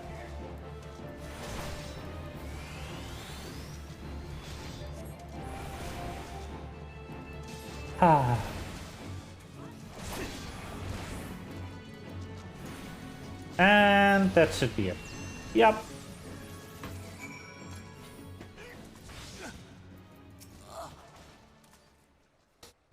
You beat them like it was nothing. God almighty, what are we gonna do now? Just leave.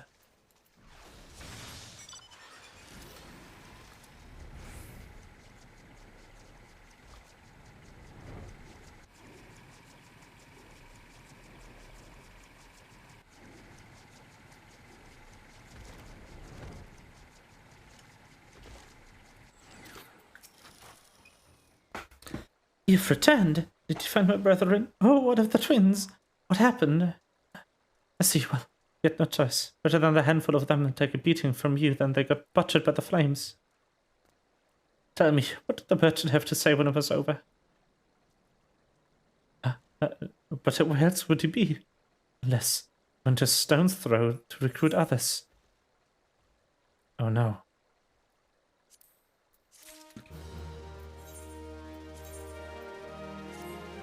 Da, da, da, da.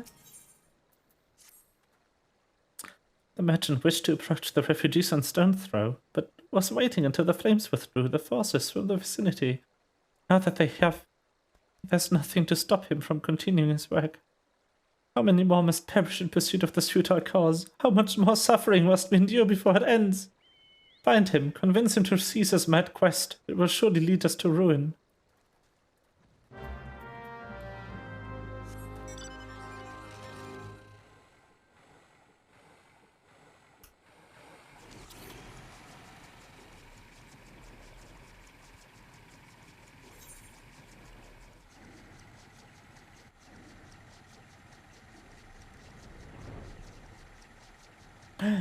Let's go over there.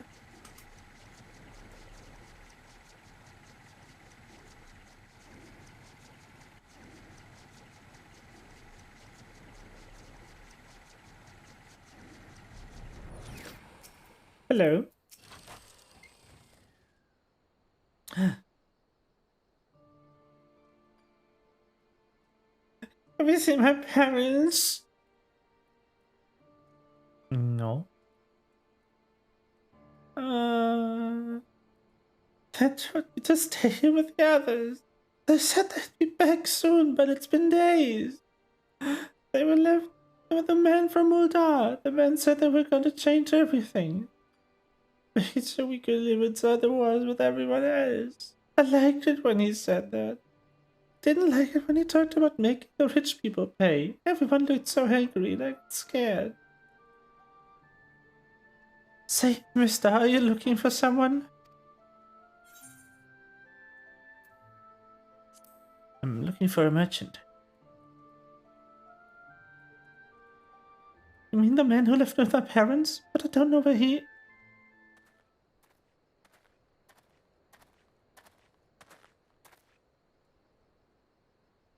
But look, over there, I think that's him. Well now, which of these gullible fools shall be my next victim?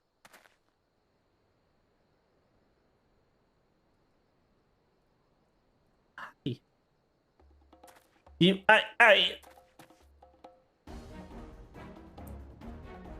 getting away. Go get him, mister.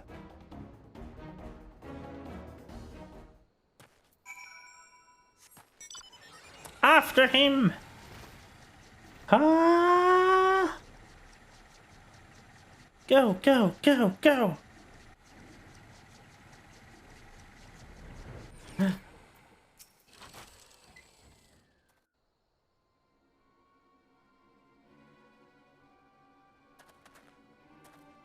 Yogan, why are you pursuing me? Sedition, treason, revolution, that's preposterous. Westfield, you help with these lies. Refugees. The self-same refugees who terrorized the streets of Uldar. Ha! You have no evidence to prove your accusations. None. No, I will not accompany you to the Hall of Flames. You have no right to detain me. For the sake of argument, let's just say you did do the thing you claim. Surely you don't think I give a quern's ass about politics. It was business, only business.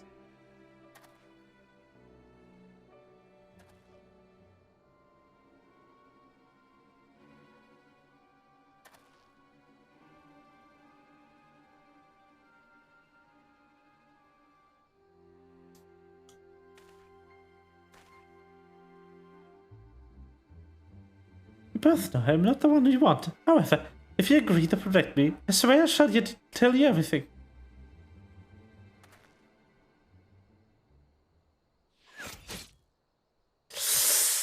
Oh.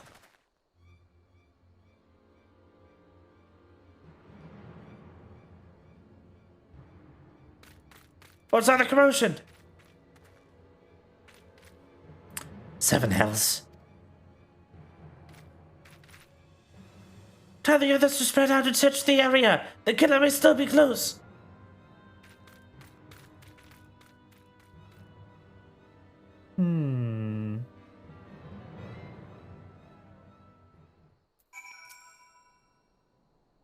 Hold, adventurer. I would know more about your relationship with the victim, as well as the events leading up to this death.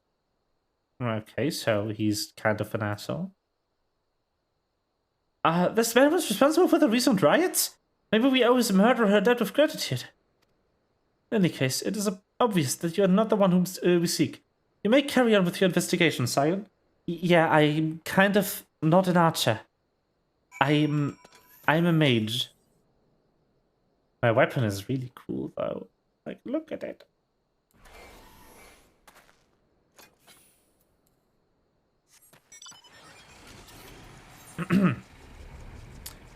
To the Hall of Flames we go.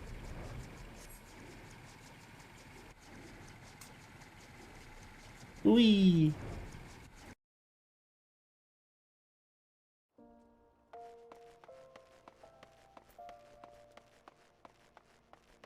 Reap the whirlwind. It's a cool quest name. I like it. I like it.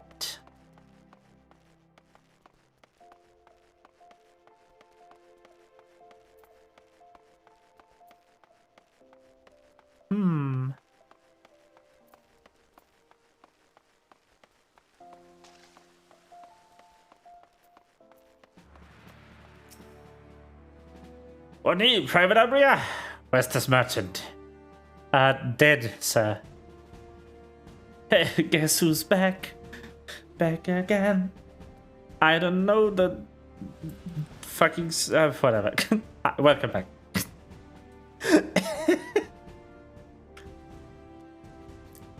Welcome back. Murdered? Damn it all to the 7th hell! Shady Spectre friend? Ah, I see. I see. He was not simply murdered, Private, he was silenced. Too many knew his face, and he was ready to divulge his secrets. Do not despair, though. You may be closer to identifying the true orchestrator to these riots than you realize. Ooh. That's good. That's really good. There's 12,000 quests.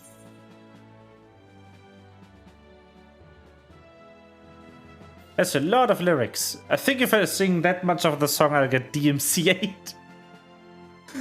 The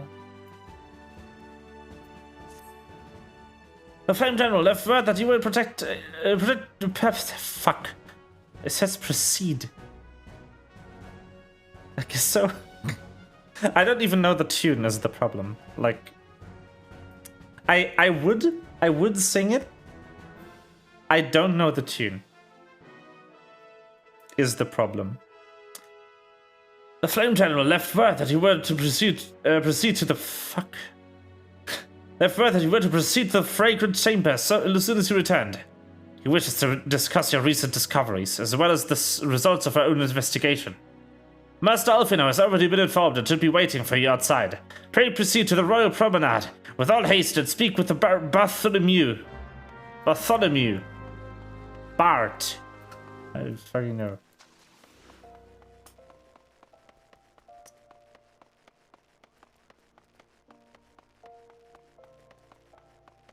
I know Eminem's song, Without Me.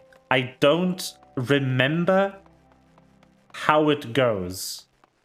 Like, I do not have the melody in my mind anymore, is the problem. I do know the song. I know that it's Eminem. But I haven't listened to the song in a good 10 years. Because I don't listen to Eminem a lot.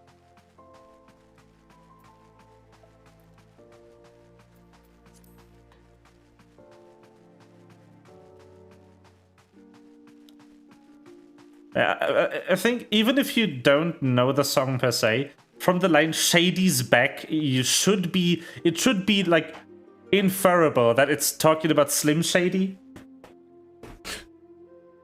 which should give people enough clue as to whose song that is.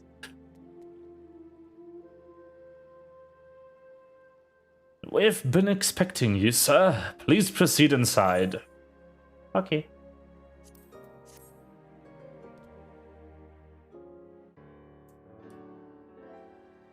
Commander Swift has kept us apprised of your recent activities. You've made great strides towards quelling the violence. You know what's funny about that? Whoops, I just took a screenshot. Yeah, I do. You know what's funny about that? I recently switched from Spotify to YouTube Music because it's cheaper for me to just use that instead of Spotify. And I had all the old albums uploaded to YouTube Music, but I didn't have them anymore. The songs were still in my playlist, but I couldn't listen to them anymore. And when I imported the Spotify playlist to YouTube Music, all of the songs came up again. And so I also have recently listened to those again. Like about a week ago is when they suddenly popped up in Shuffle. I was like, I remember these. So that's funny.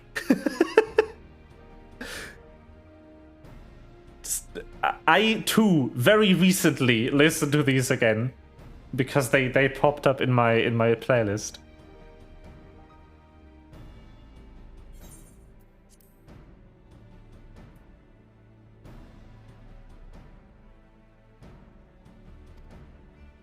Despite our best efforts to determine what provoked this uprising, the truth continues to elude us. Have you uncovered aught which might shed some light on the mystery?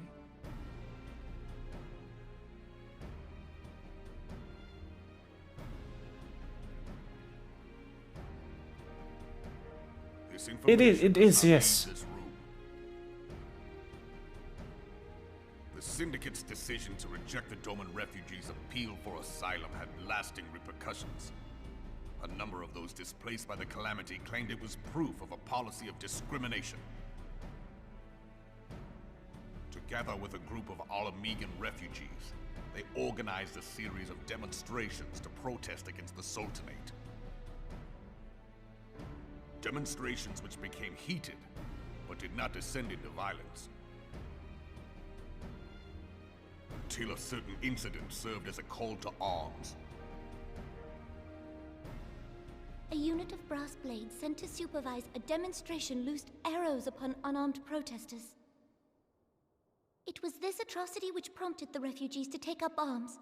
I need not tell you what followed. We assumed at first that the attack was born of a miscommunication. When emotions run high, they happen. But suspicions were raised regarding the unit's commanding officer, whom I ordered interrogated. Sure enough, our fears were soon confirmed. The dog confessed that a merchant had offered him coin to give the order. A merchant in the employ of Taleji Adeleji. The evil potato. Taleji Adeleji.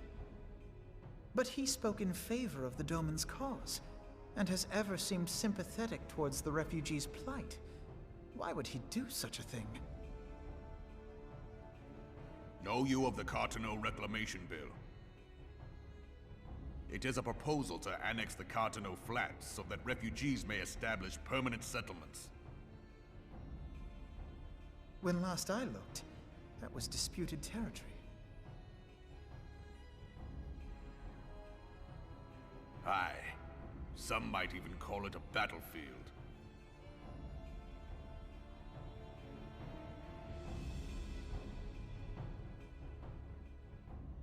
The destruction wrought by Bahamut was greatest at the Cartano Flats. That much is common knowledge. What is less well known is that his rampage laid bare ancient Alagon ruins, of which no record existed. There are certain differences of opinion as to how these ruins should be handled, which is why each nation maintains a military presence in the region to this day. Yet differ though we may, we are still allies. Therefore, in the interest of preserving the Eorzean alliance, we have reached an agreement.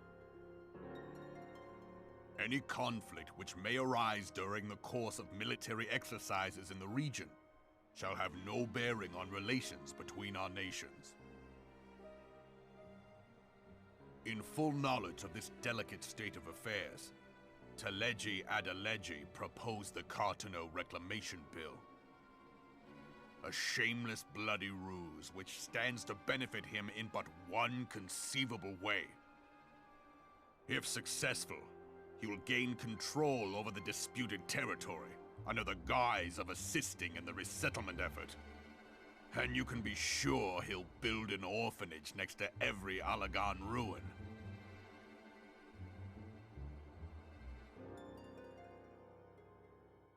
The man would threaten the unity of the Eorzean alliance and risk countless lives for personal gain. He walks a path all his own, independent of any faction and beholden to none of his fellows on the Syndicate. By inciting the less fortunate to violence, he hopes to convince others that the Cartano Reclamation Bill is the only viable solution. His sympathy for the plight of the Domans was not but posturing to gain credibility with the refugees. Of that there can be no doubt.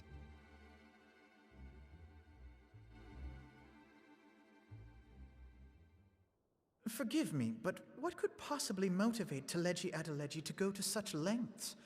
What is so special about these ruins that he would risk his position on the Syndicate, and, most likely, charges of treason against the Sultanate? They put a lot of reverb on that voice recording there. Holy shit. Omega. Omega. Pardon?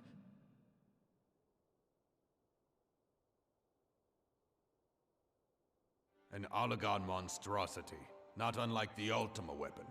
Mayhap larger, we know not. It has yet to be fully excavated.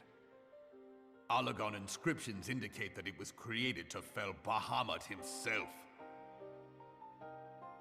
If accurate, it might explain why Nail Van Darnus chose to bring the Red Moon down upon the Cartano Flats. Given the ends he went to ensure Eorzea's annihilation, destroying the one weapon which could stay the Elder Primal may well have seemed like good sense. When first I bore witness to the power of the Ultima weapon, I doubted the evidence of my senses.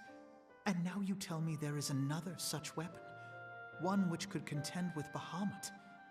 Bahamut! Aye, we were skeptical ourselves.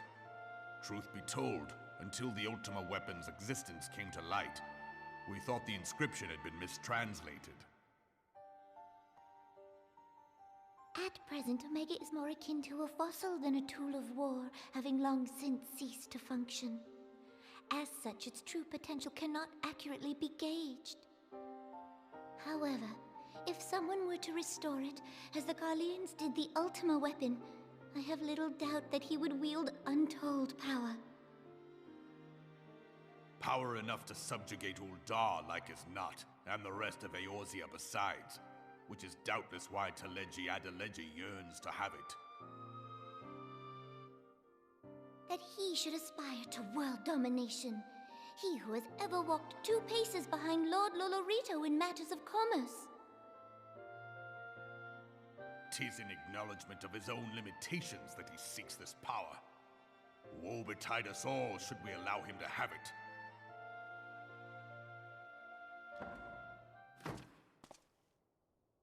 Pray waste no time chasing rats. Only a fool would believe that secrets can be kept in Ul'dah.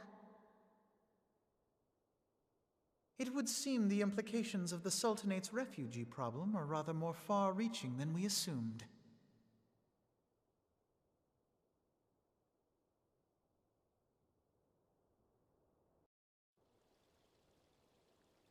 Damn. I did not know that Ultima was mentioned this early in the game. Holy shit. Ultima is the raid series of the 2nd expansion. This is the base game. Wow. No, Ultimate Weapon, but yeah. Not Ultima Online. Although the director of this game has played Ultima Online. Ultima Online is pretty good. Still, it holds up decently well. I should be glad to know the truth, and yet the thought that all this chaos was the product of one man's lust for power sickens me. How long do you think they intended to hide the existence of Omega from the science? Also, I meant Omega, not Ultima. I always mix those two up. That they even felt the need to do so is most troubling. Would be in our best interest. Treasure Hunter Simulator? I don't know. It would be in our best interest to learn more of the military activities in the disputed territories. You are, of course, the science best suited to this task, Private Umbia. Do take a moment to visit the Hall of Flames and make inquiries at the earliest available opportunity. Begone, whelp! This is no place for children!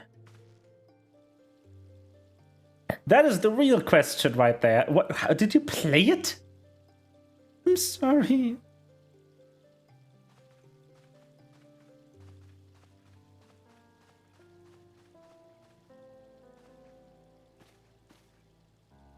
I was looking for you, mister. You said you were looking for the man who left with my parents. You know this girl? Ah. Yeah, probably. So you visited Stone Throw as well? Did you find the man who were parents with him? They were not, I'm afraid. However, I can think of several places there might be. If you like, we can go and look for them together. Really? You'll help me look, mister? Of course, but first I must needs finish speaking with my friend. He is telling me a secret, you see, and no one else is allowed to listen. I hope you could wait for me by that pillar over there. We require but a moment. Yeah, I figured as much. Okay, mister, I'll be waiting. I'll take her to the quicksand. Mayhap Momody will know what to do. A legion of Guardians, an ether-staffed primal. Even dealing with an Ashian would be preferable to this charade. Sometimes I fear Minfilia is too ambitious. Rush hither and yon in response to threats that arise. Without concern for the strain it places on our limited resources and ourselves. Perhaps the time has come for a change. Rain, this has been Philia. I know this is sudden, but I must ask you to return to Revenant's Toe with all due haste. The situation in the Trollswood has taken a turn for the worse. I will explain in detail once you arrive.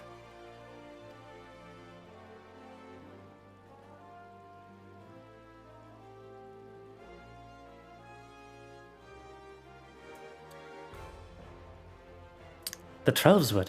that the primal threat she spoke of before has been confirmed. I've received no reports of XIV activity, which leaves the sylphs. Go, Rain. You know as well as I that the appearance of the primal takes precedence over all else.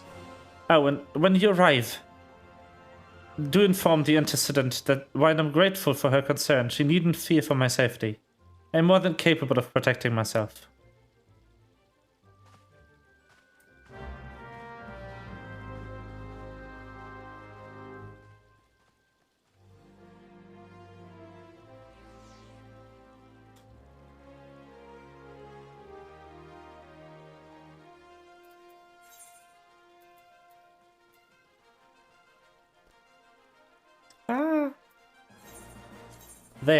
There we go.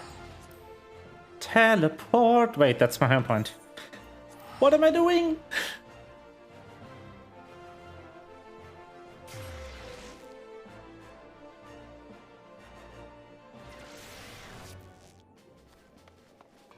Ah, gloomy weather.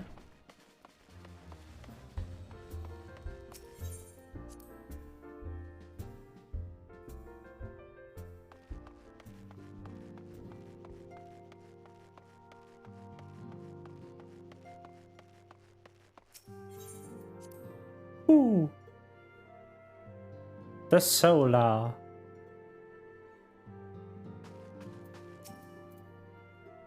It is a relief to see you healthy and hale, Rain. But the latest news from Uldar was most disturbing.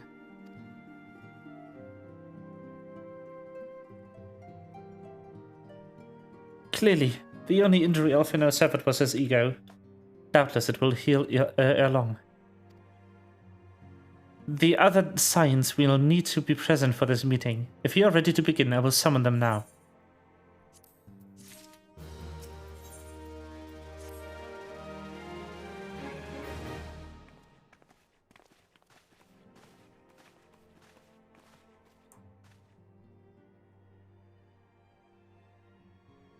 Thank you for responding to my call with such haste.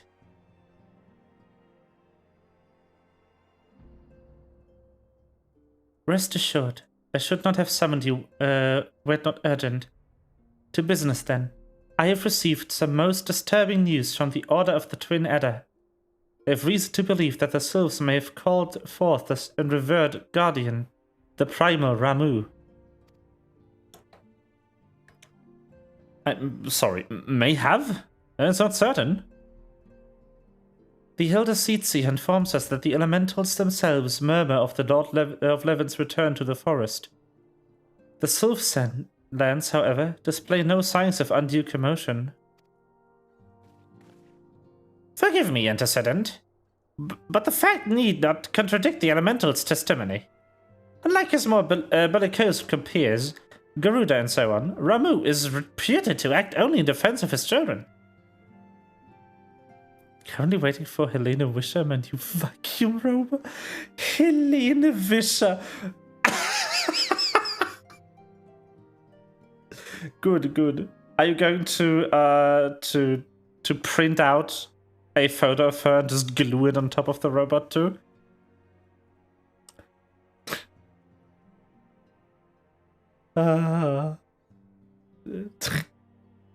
Helena Wisher. Lovely. I imagine he would soon make his presence known if anyone foolish enough to directly endanger the sylphs of their territory. Because this would be so... Just her face slowly creeping out from under your sofa. Yeah, I'd lose my shit. I'd lose it, absolutely. I agree. The abruptness of this development concerns me. Why we're not keeping a close watch on the touched ones and their movements. If preparations for a summoning ritual were indeed underway, it would surely have not escaped our notice. Oh, it didn't. I was pretty sure it was going to happen, just not this soon. I beg your pardon. You foresaw this eventuality and did naught to prevent it. I told Pippolima I suppose I could have reported things to Minfilia earlier, but there honestly wasn't much we could do except wait and see. You know the sylphs feel about people poking around the territory. They already summoned Ramu once, right? after the calamity, but that was because the Galleons came tramping through the forest. And certainly as Customarian stands, the Sylphs cannot be blamed for wishing to have Guardian deity in hand. In short, Ed and I are in agreement. The actions of the forest folk were inevitable and unavoidable. Dirty Harry or Ariel. The Chaos. Oh my god. Those names are amazing. And I maintain that observation would have remained the best policy had it not been for the sudden influx of strangers into the Black Shroud. That, alas, we did not foresee. By all accounts, the recent violence in Uldar drove a number of refugees to seek safety under the concerning canopy of the trees.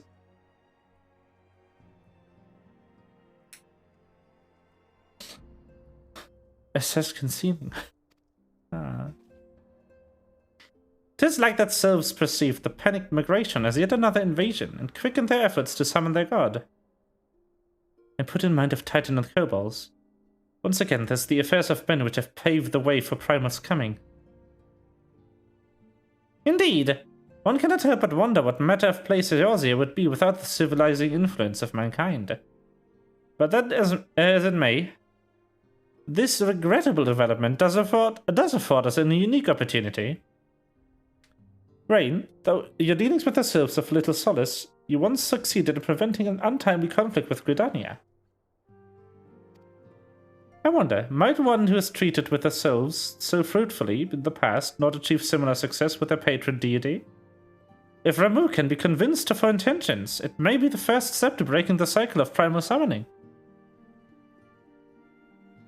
A fond hope. Were such a thing possible, we would not have been at war with the beastmen since time immemorial. But maybe this time we can. Let us continue this discussion anon. We must needs first consult with the nation most affected by Ramuh's presence.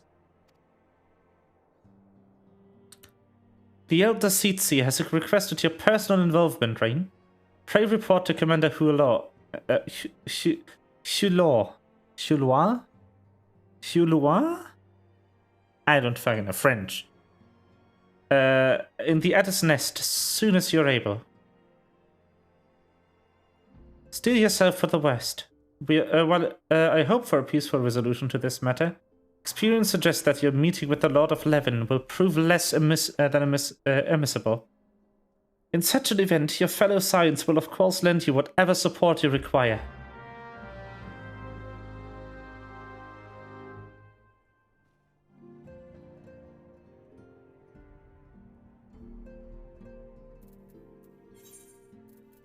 All right.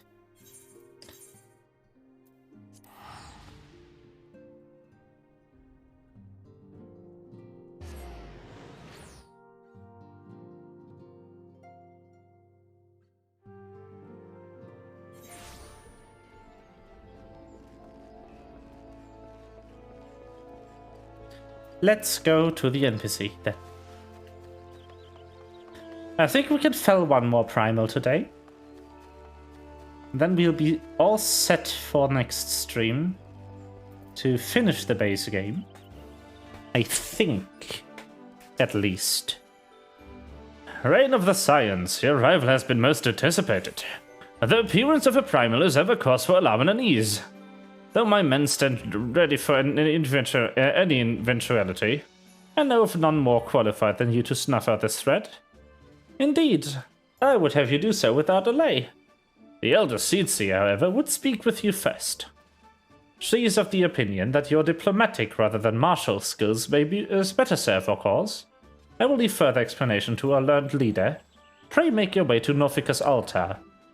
The conjurer in attendance will admit you to the Lotus Stand.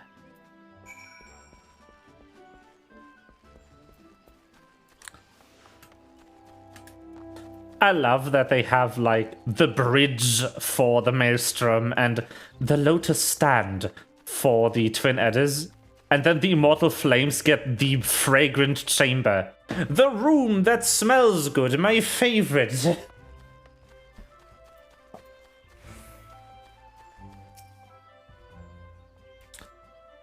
The other Science have arrived, sir. May I show you in? the room that smells good. Pog. What is this? What is that name?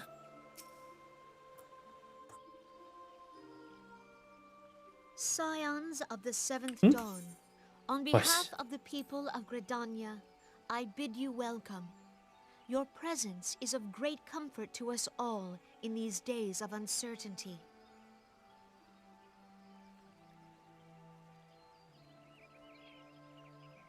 I summoned you here to share tidings of a most urgent nature.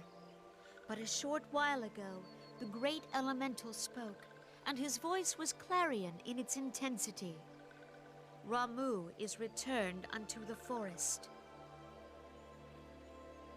Scarce had his words ceased to echo in mine ears when we were visited by an emissary from Little Solace.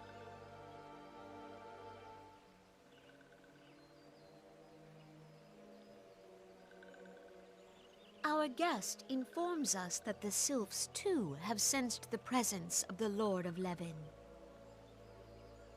Though his exact whereabouts remain unknown, we may safely assume that the primal was summoned within the heart of the Sylphlands.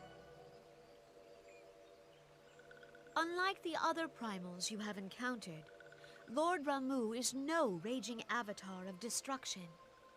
He is revered as much for his wisdom as his strength, serving as both arbiter and guardian to his children. Given that we and the Sylphs found a way to share the Twelves Wood, it is my hope that this sagely immortal will be amenable to reason, and that conflict may be avoided. Blessed as you are with the power of the Echo, you are one of the few among us who may commune with a primal without fear of influence. I would ask, therefore, that you represent us in this most delicate of negotiations. The Twelves Wood has suffered enough. Upon this, we and the Sylphs, and I would venture Lord Ramuh himself, are in perfect accord. Let us not endanger our shared home by engaging in unnecessary hostilities. Dear friend, I beseech you, safeguard the peace which exists between our peoples.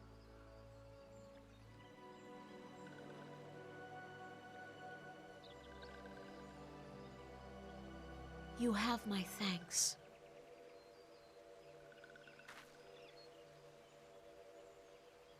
Pray make for Little Solace, then. A member of the Order of the Twin Adder awaits you there. He will advise you on how to find the Lord of Levin.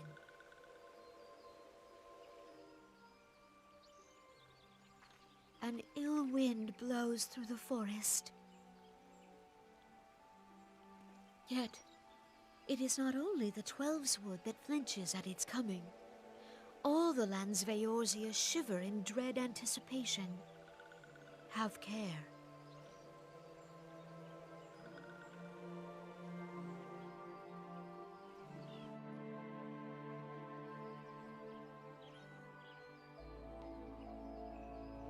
Okay.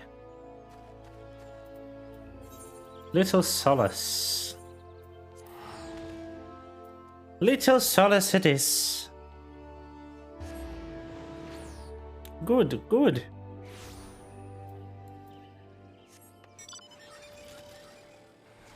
Here we go.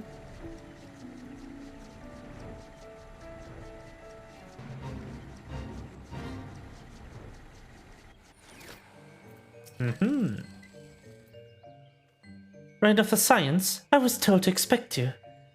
I understand you got to treat with the primal Ramuh himself. An unenviable task, but for one which I have no doubt you are well suited. I have been told that your fellow Science are conducting an investigation of the area as we speak, that we might ascertain the location where the Lord of Levin might be found. I would ask that you abide here until they return with their findings. Okay. No problem. No problem, friendo.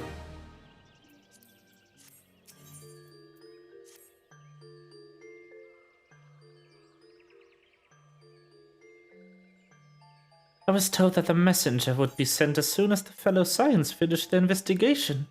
I do not imagine it will be much longer.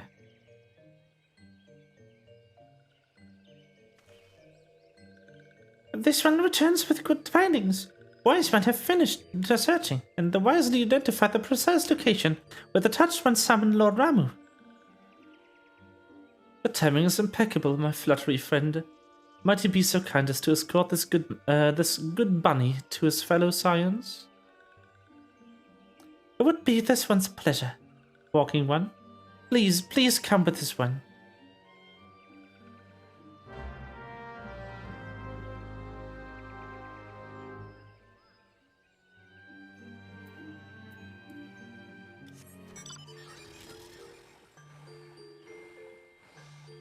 Ba-ba, ba-ba-da.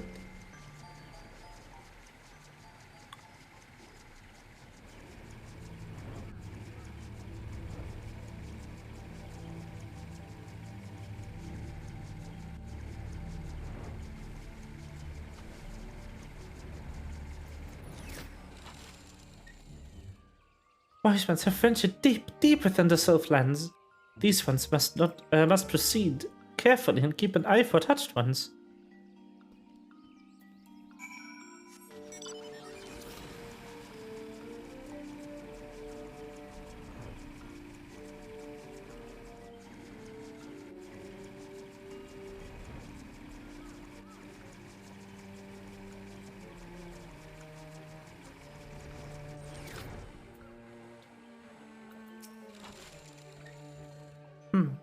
This one is most sorry, but this one can go no further. Draw too close to Lord Ramu, and this one may turn mean and nasty like touched ones. And so this one must say farewell for now. Walking one will find wise ones not far from here. Go to the south. Go in safety.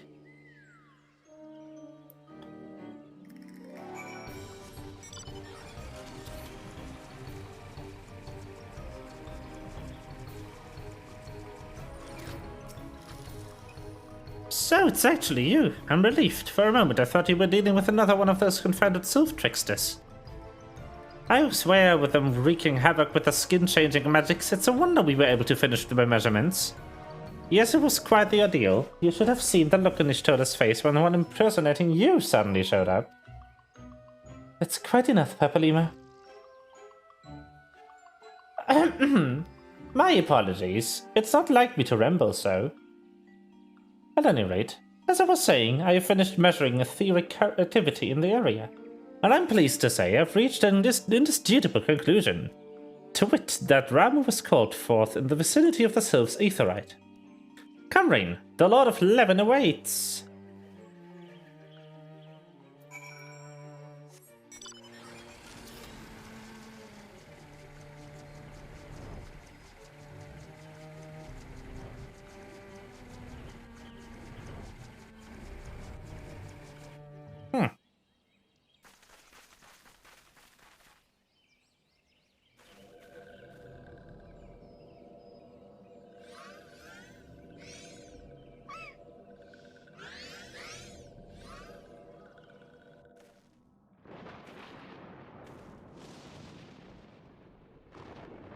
Thine order betrays thee, servant of Hyde.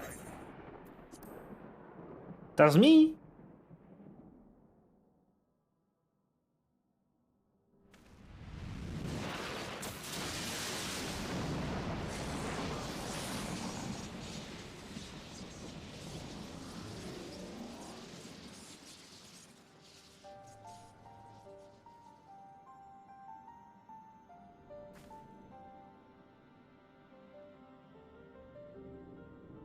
Thou art the bringer of light, bane of Ifrit, Titan, Garuda, and Leviathan.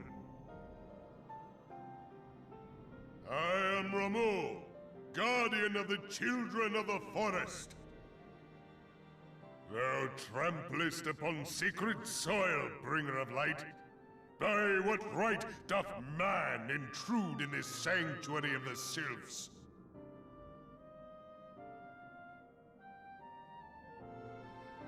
Gridanians proffer peace? Their words are born of delusion, thine offer an insult.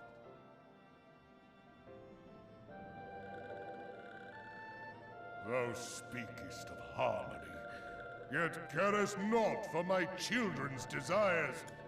They did but wish to dwell beneath these boughs in solitude. Yet even that was too much to ask of man. Thus did they turn to me for succor.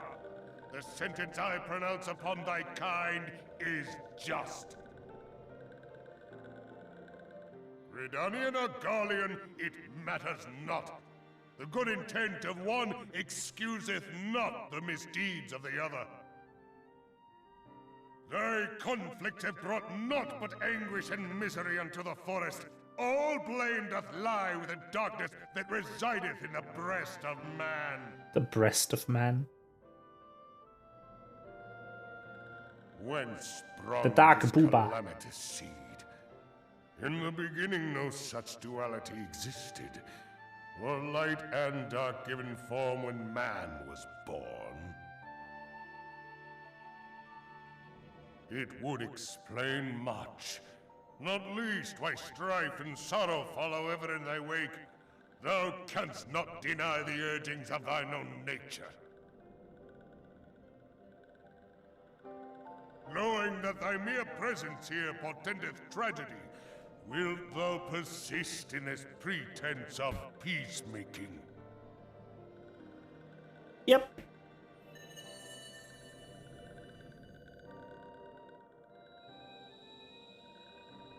Thou bearest the crystal which I bestowed upon my wayward charges, that they should entrust so precious a gift to thee.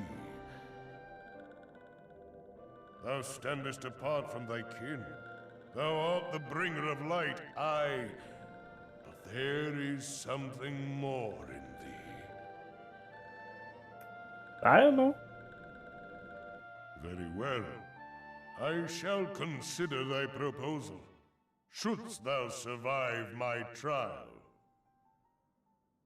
If thou wouldst champion the cause of harmony, I must have proof that thou art fit to play the role. Wither mine ire, and prove to me thereby that thou hast strength enough to stay the darkness which threateneth to consume thee. Yet if thou shouldst be found wanting, know that all men shall perish in the storm of my judgment.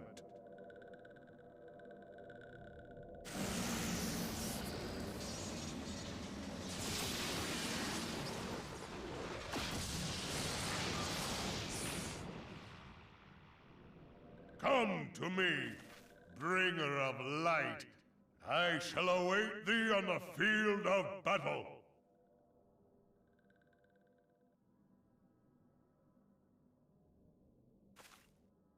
Urianger, it is rare indeed to find you so far from a tome.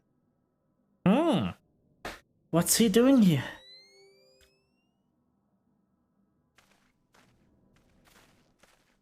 The Lord of Levin himself. Never till this day had I looked upon his visage, save in painted renderings made faint by time. Ever shall this scene remain etched in my mind's eye. Beg pardon, my lady.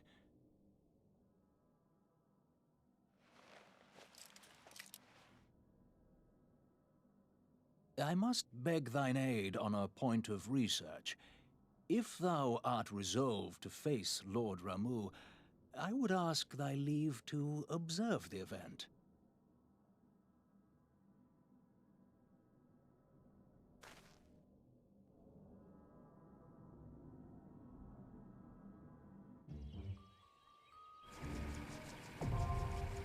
Hey!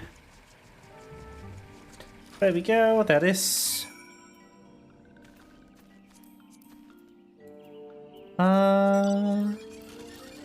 The Striking Tree, 11 minutes? Nobody's playing this, it seems. But I don't know what resides in your breast, but according to Ramu over here, it is darkness and evil, apparently.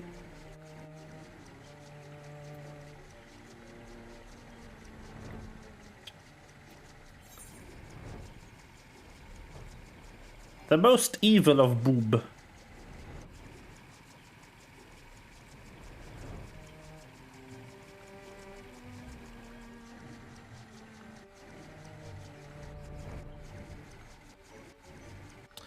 That's the worst geometry tree stump I've ever seen.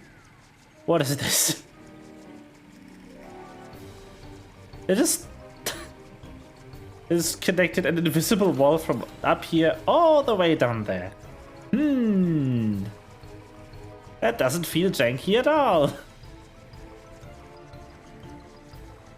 Can you tell that this area wasn't designed to be flying in? And they added the flying ability after the fact? Because I can.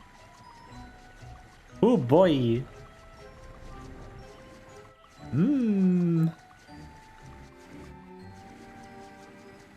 What is that? What is that wall angle? Wow.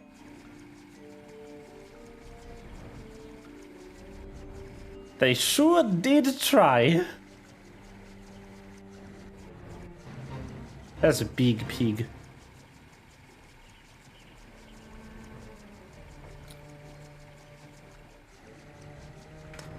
Well,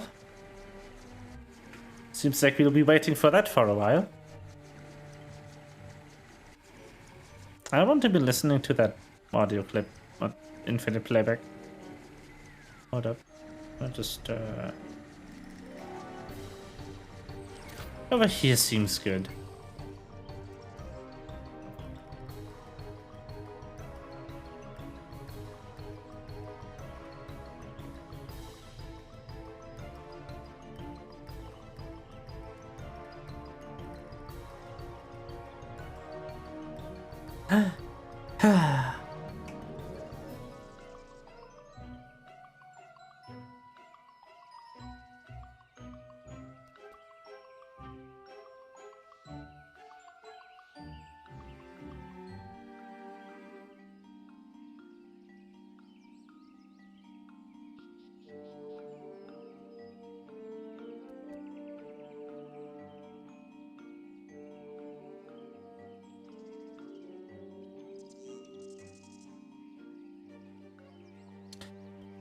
Yeah. So this is the damage dealer queue experience this early in the game. You just sit here and wait.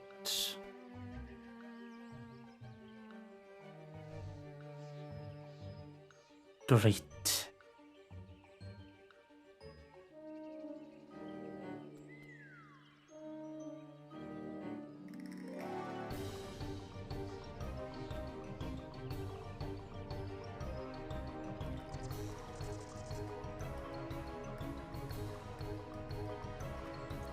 My favorite.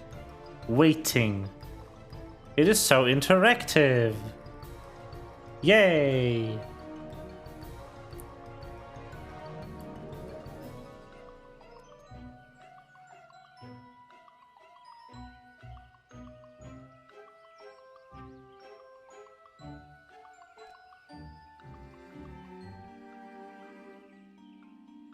Woo!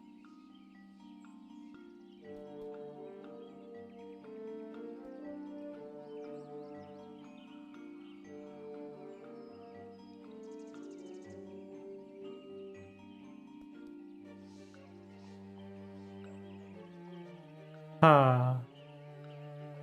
This does indeed take a while.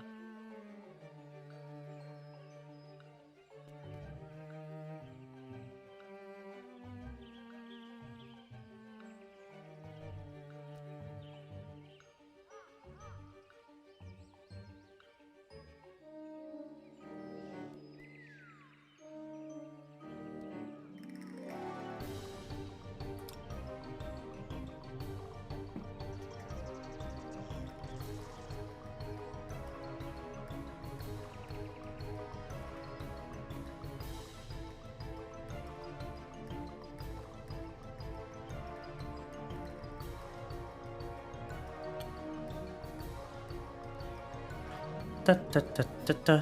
Do, do, do, do, do, do, do, do, do, do.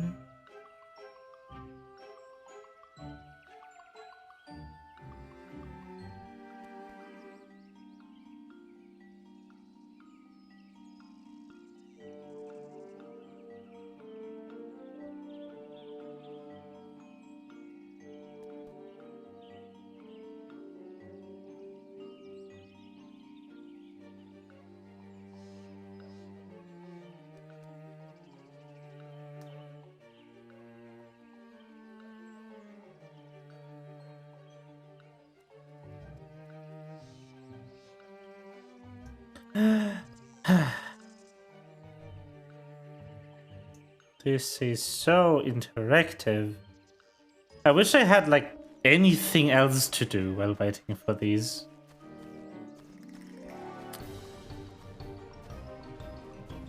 And I'm waiting for 8 players too, not just 4. Because this is a trial, not a dungeon.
Hey!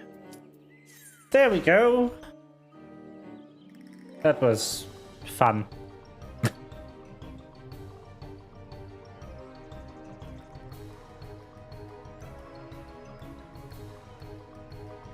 There's going to be a lot of these. I kind of need to figure out what to do during the downtime.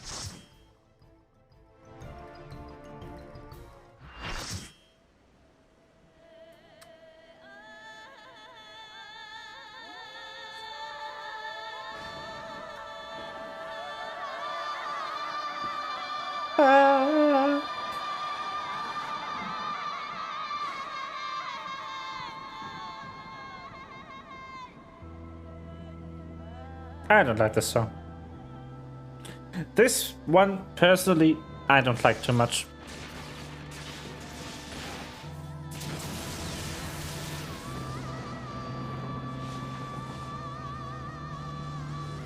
There is definitely better in this game. And lots of those too.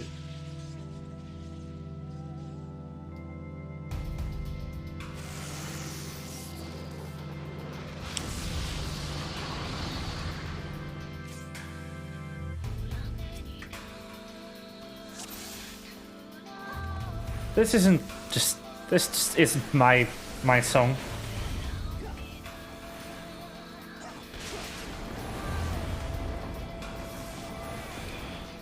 My least favorite Primal song, in fact. Oh, the one well made, the one well made, yeah. Again, I didn't have anything else to do. I wish I did. But yeah, that music is also not the greatest.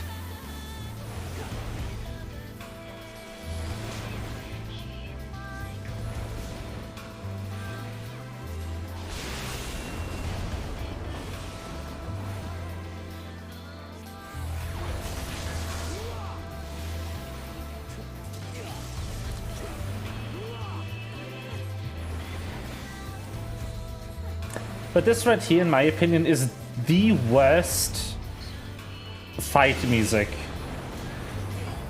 in the game.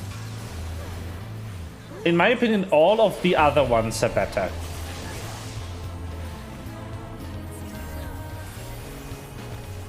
This is the floor.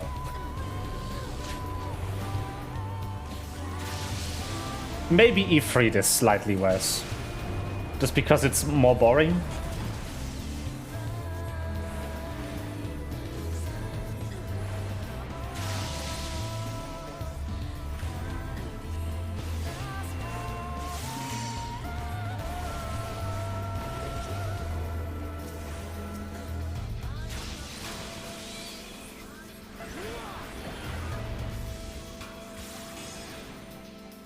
But E3 is already way past us. It's the first trial fight in the entire game.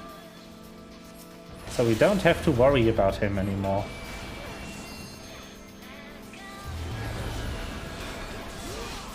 Don't.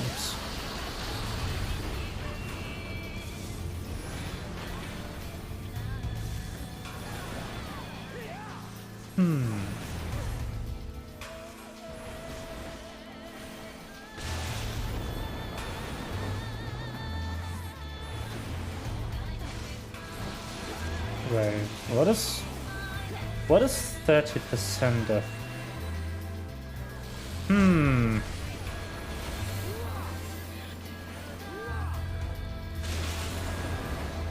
180 versus 260. Oh boy. Yeah. Just very nearly. For mana cost alone.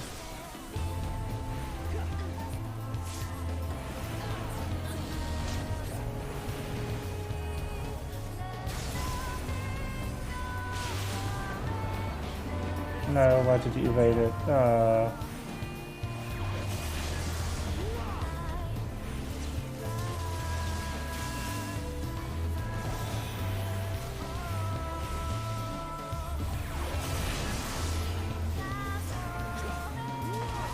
It also makes totally sense that I'm defeating him with lightning magic. The literal Lord of Lightning.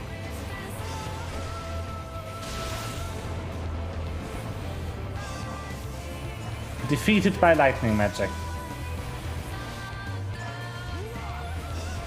Just great.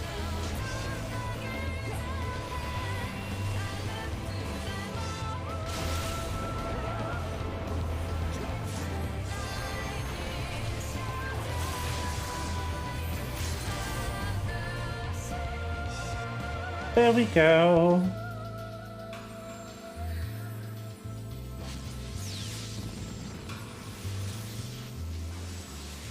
Defeat.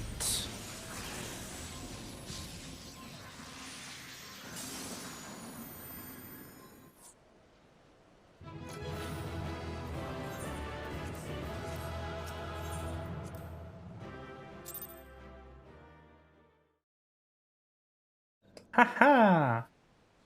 I have taken thy measure, bringer of light.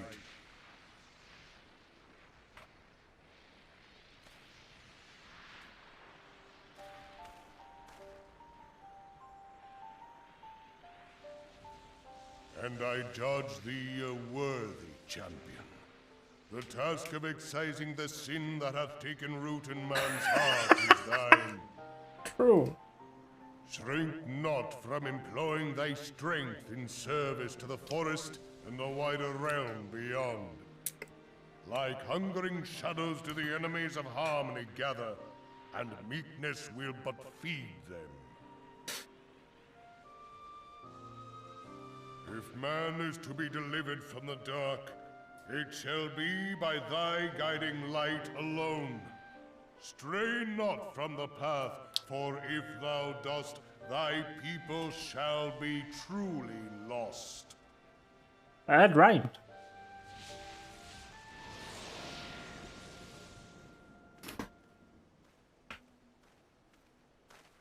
Thou hast slain the Lord of Levin. A regrettable act, but a necessary one.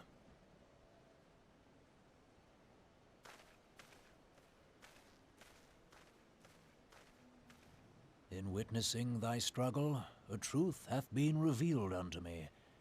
If I mistake not, it may yet prove a chink in the eternal armor of the Ascians. But let us conclude our present business. I shall expound upon my findings at the Rising Stones anon.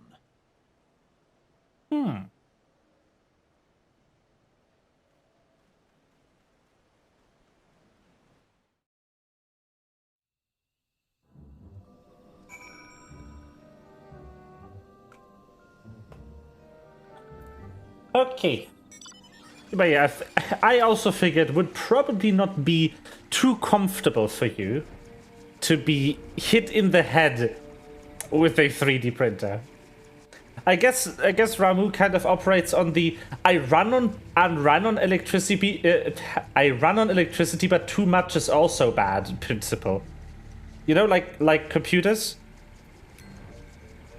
You want the exact correct amount of electricity. Anything more or less will leave you in problems. Rain, you've returned. Dare I ask how Ramu received your visit? He challenged you to a test of arms? It is well, then, that you have some experience in such matters. My proper fears? Yep. The peoples of Gridania and Little Solace will be relieved to hear that the Lord of Leven has accepted you as the forest's champion of peace. You have performed a monumental duty on this day, Rain. The Elder Seedseer must be informed of your deeds at once. Woo!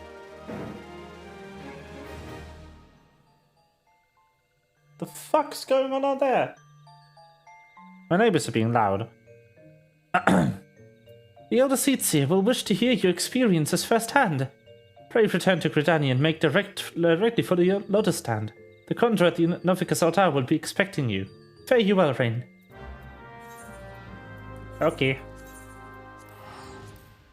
Woo! Teleport.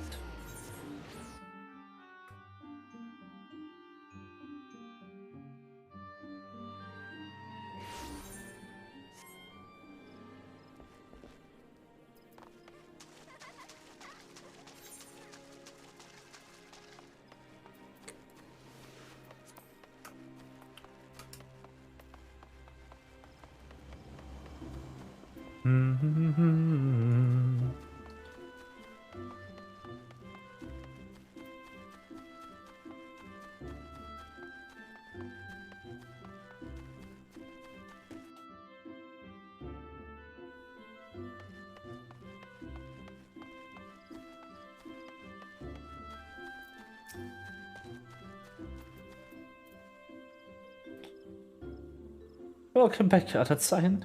Who knew your mission would have been most anxious to see you return? The Elder Seedseer awaits you within. That's definitely not what that said. Whatever. I skipped a few words there. Hello! Kane?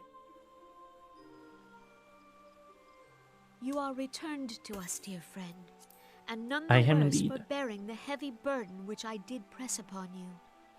Most glad am I of this. Yay.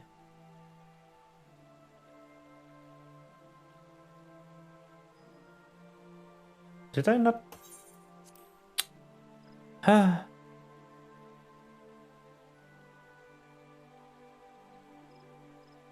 Enigma. I am informed that your efforts to negotiate a peace with Lord Ramu ended in conflict. Pray tell me, what befell?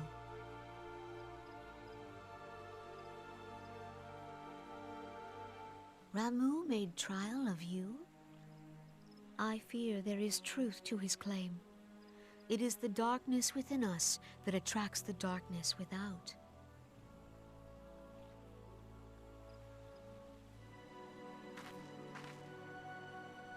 It cannot be denied that misfortune follows man. For evidence, one need only look to the conflict brewing in Cartano, or to the rising flood of refugees. Our shared struggle against the Empire should have served to seal our union. Yet the ties which bind the Alliance strain under the weight of gross self-interest. As the scars of the calamity begin to fade, so too does our sense of common purpose. Yet now is scarce the time to forget our shared responsibility. If this new-sprung realm is to survive beyond its infancy, it must needs be nurtured by all. Eorzea must be as one. Yet I fear that dream is still far off.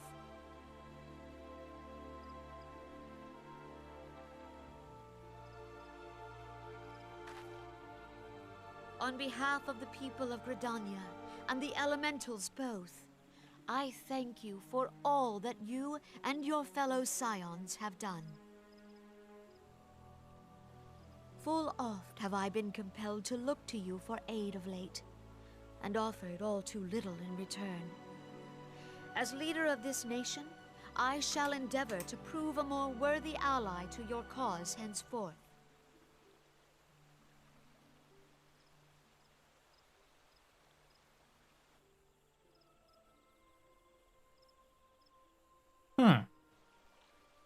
Lord Ramu has departed, yet the keening of this ill wind grows no less insistent. Voices of the forest, pray speak and I shall listen. What unseen evil begets this unease in my heart?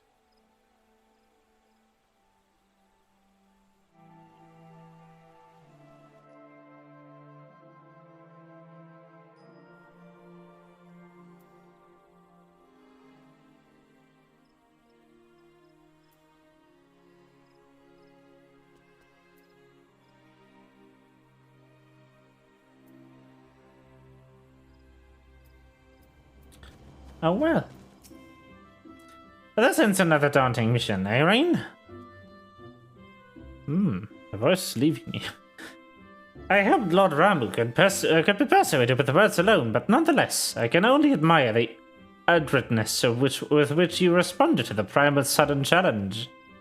And it seems that Urianger, too, was pleased with the outcome. What say you, Rain? Shall we gather back at the Rising Stones to ponder the lessons of the day?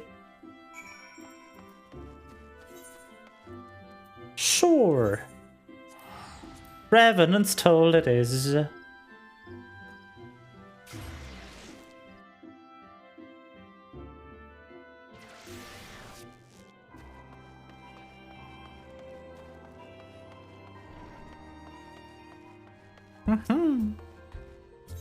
Is that the end of that patch line?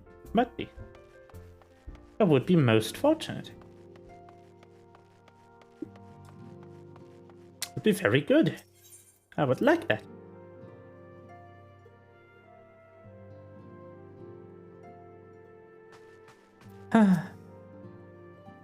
Welcome back, Rain. Word of your momentous encounter with Lord Ramu precedes you. I would fain share news of mine own, but Urianger discoveries must take precedence. Upon witnessing your defeat of the Lord of Leven, our learned companion was struck with a profound insight regarding the nature of the Ascian's immortality. Let us assemble and discuss his observations together.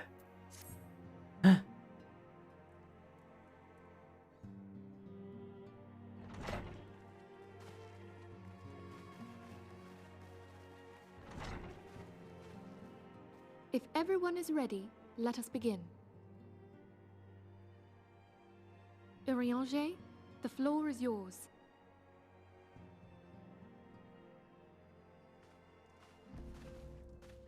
As all here assembled now know, in its final hours as our Order's headquarters, the Waking Sands did play host to a most unexpected visitor. I speak of the Ascian clad in white, Elidibus. Unwelcome though his presence was, his words that day did serve to confirm a truth long suspected, that the Ascians are eternal beings, to whom physical destruction is as a temporary inconvenience. In the intervening time, Urianger and I have striven to discover a means by which the Ascians might more permanently be slain. And 'tis my belief that we have found the thread that will allow us to unravel the twisted skein of their existence. In the moments prior to Leviathan's most recent manifestation, the Sahagin elder who summoned him was observed to undergo some manner of ascension. The etheric readings taken by Y'shtola at the time of this transfiguration have proven most enlightening. The disruption to the flow of ether was sudden and dramatic. So tangible was the agitation, I scarce had need of my goggles. The significance of Y'shtola's readings might better be understood in the context of mine own, taken at the instant of the Lord of Levin's demise. Unlike the Primal, the Sahagin was not subject to etheric dissipation. Before discussing our new discoveries, it may benefit us all to recall what we know of etheric behavior.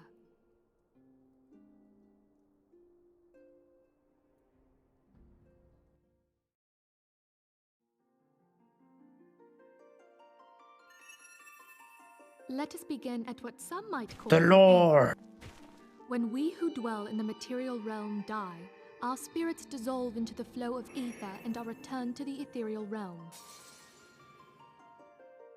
In turn, the restless energy which suffuses that plane streams back into our world, giving rise to new life. 'Tis as the heavens did decree, the way of all mortal souls. Twixt this world and the next do the ethereal currents swirl, bearing the very essence of life. Thus doth the cycle of birth, death, and rebirth continue unabated.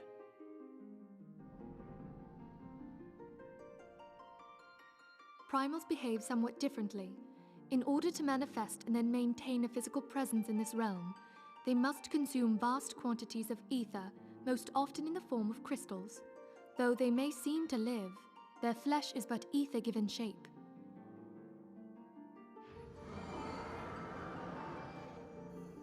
Thus, a defeated primal leaves behind no broken corpse.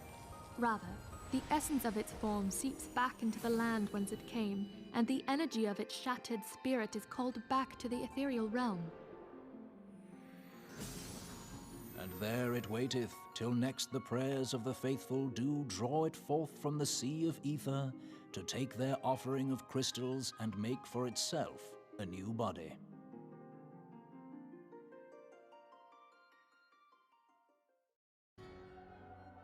Which brings us on to the third group, the so-called immortals.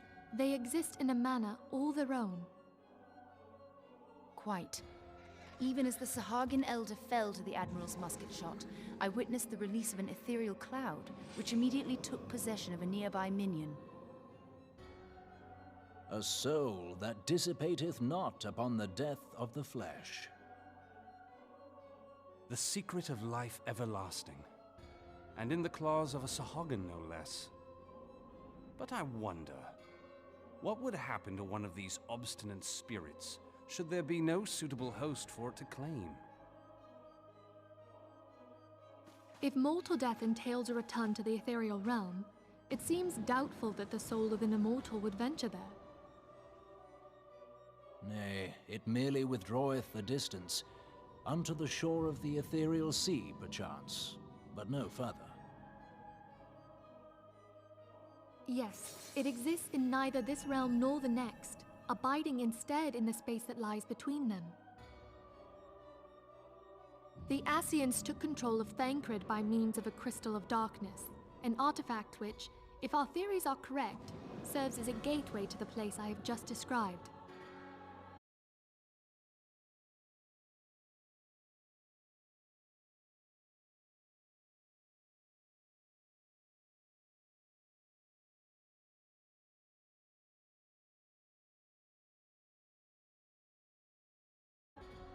The Sahagin ascended to an immortal state, but he did not possess a crystal of darkness through which to flee this realm.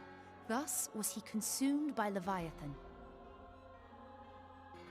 If we could entrap the spirits of defeated Ascians in like manner, and thereby deny them resurrection,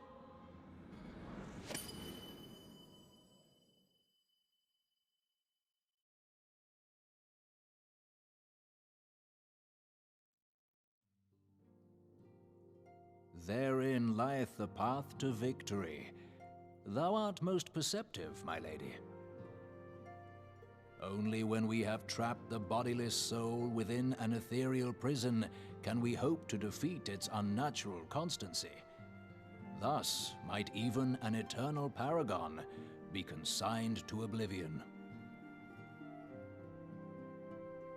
These feats are, of course, far easier said than done. At present, we lack a viable means to entrap and extinguish an Asian soul. Yet, I believe it to be possible. The pieces of the puzzle lie before us. We have but to put them together.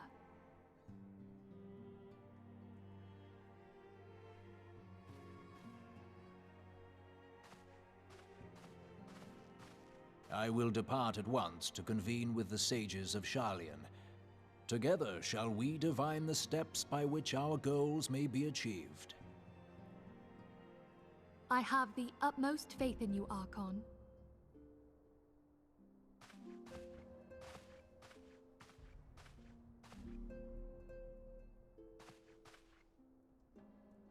Beg pardon, antecedent, but I would raise one final matter. Even now, a Sharlayan survey party seeketh to ascertain the fate of the students of Baldessian. Their findings shall soon be known to us. Though you harbor feelings of dread, I bid you surrender not to sorrow, but abide instead in hopeful prayer. I shall, Archon. Thank you.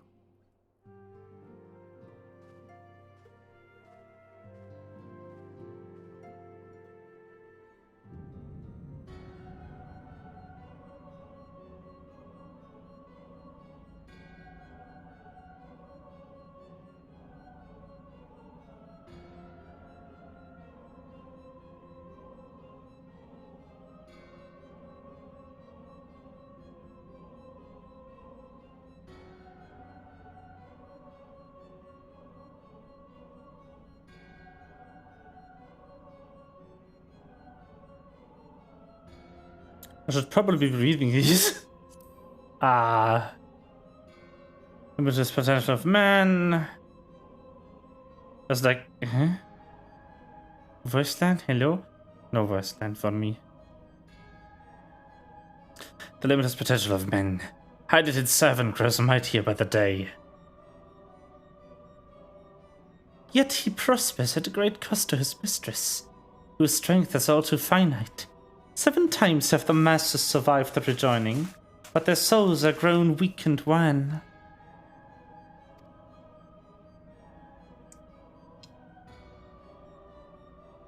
Yet even as it enervates, the ardor empowers our master. All that remains is to nurture the strength of the gifted, to forge the final key.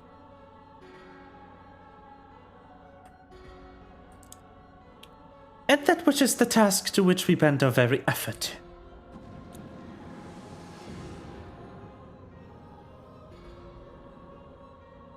Divine seeds, wherever want to quicken Eorzea's fertile soil. We need only lead men to the field, and by their eager hands shall a new deity arise. That which was shattered may be made anew, and the one true God shall come again.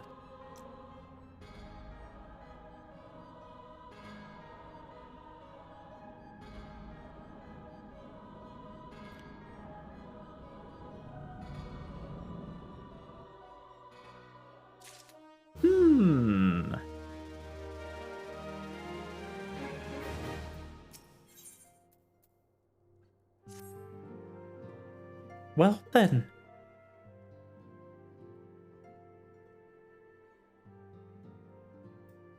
Now the matter of Ramu has, for the present, been put to rest. There's something I would show you, Rain.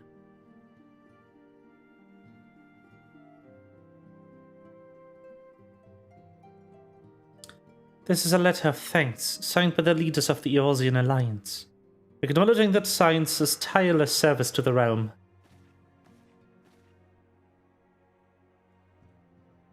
It mentions in particular the names of all the defeated primals: Ifrit, Titan, Garuda, Good King Mogulmok XII, Leviathan, and now Ramu.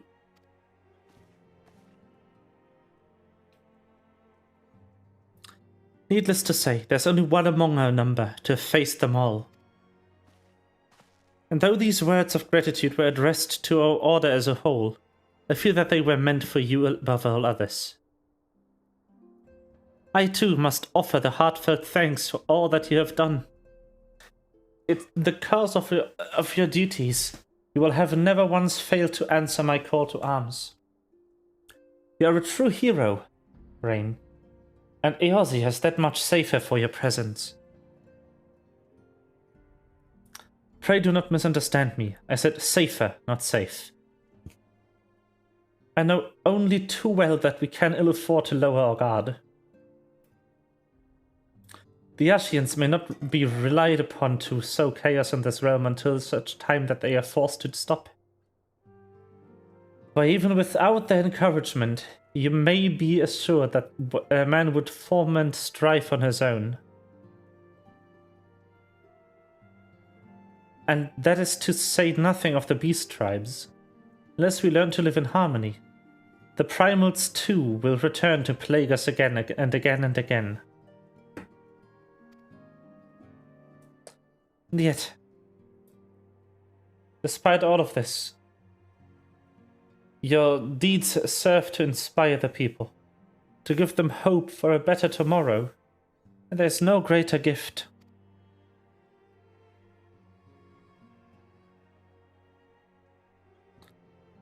That we have the courage to strive for what might otherwise seem an impossible peace, we owe in no small part to the dangers that you have faced on our behalf, the people you have won over to our cause in so doing.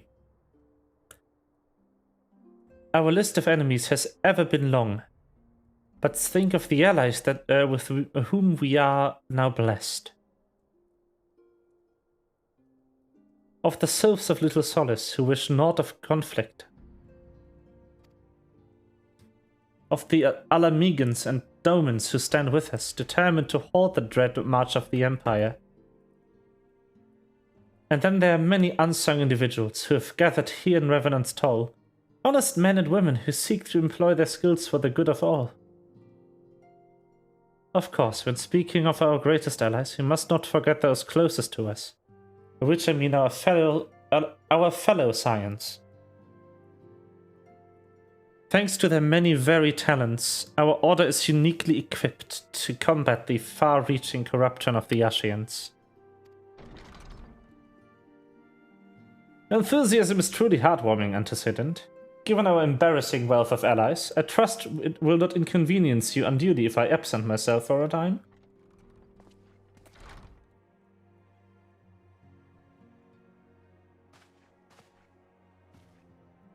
Elfino, I take it the troubles in Ul'dah no longer require your attention. There are yet some rumblings of discontent, but the air of simmering violence is largely dissipated. 'Tis to report such that I stand before you now. That, and to speak with you concerning the new organization we discussed. I have a message to you from Ellie. You recall the refugee girl? The one whose parents are missing? Yes, I do get to the point, Alfino. They were found unharmed. She wished me to pass on her thanks to you. Why, Alfino, I am to understand that you made the effort to remember the poor girl's name. I look forward to reading all about her in your report. I do hope you left nothing out.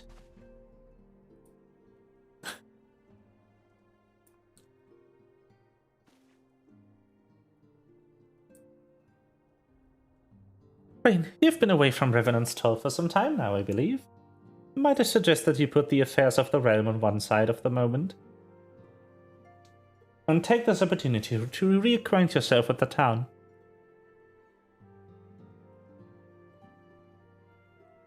Which reminds me, one of the Doman children recently inquired as to your whereabouts. Yozan was his name. I believe he has some small matter he wishes to share with you. Wanted to oblige him a visit.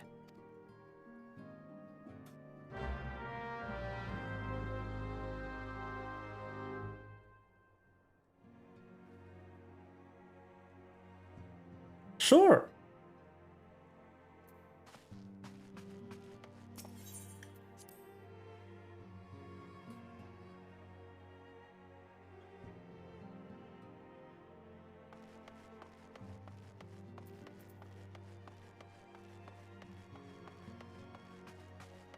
Oh, he's in here.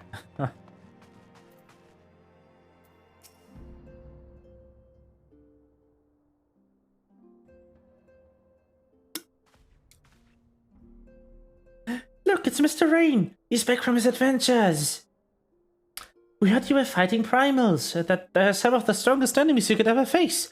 I wish I could have seen you in battle. Anyway, we all want to be heroes too. So we finally formed our very own Doman Adventurers Guild to protect all the Domans. How do you think you could train us today, Mr. Rain? Maybe you could show us how you fought the primals. What is all this commotion then? Oh. Mr. Boulder, Mr. Coulney. Coulney. Did you know that Mr. Rain is back? Ah, so it would seem. Welcome home, Rain.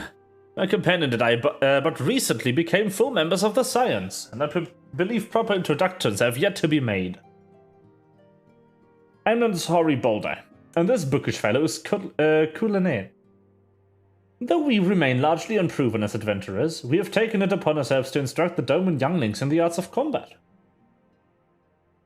I told you, Mr. Boulder, we are not younglings anymore. We are adventurers.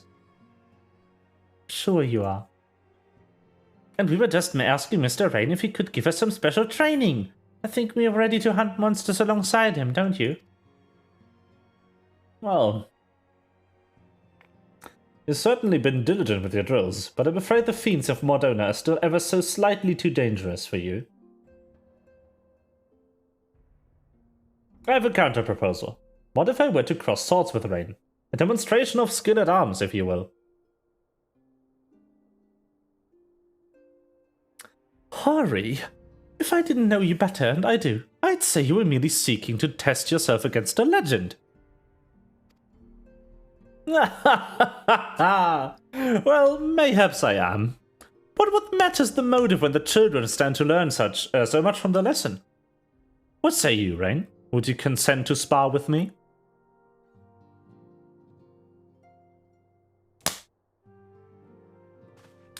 Hurrah! We're to have a tournament! Come on, everyone, we must prepare gear for an outing.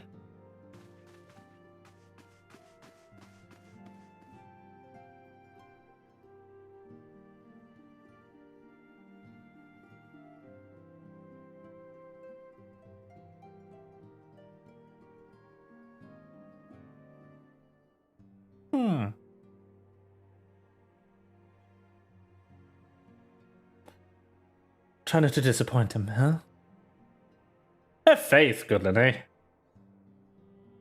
I shall summon every last ounce of my strength to make this a worthy contest. The fields to the east of town should prove suitable for our purpose. I very much look forward to our bout. Okay.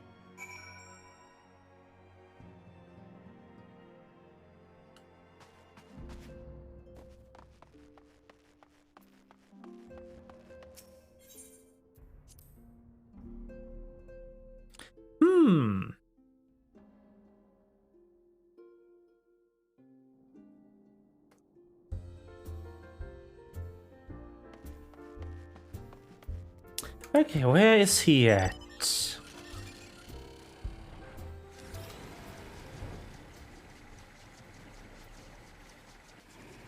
I keep getting stuck in that gate. Hello. It was good for you to agree to this, Rain. I trust you are ready to begin. Yep.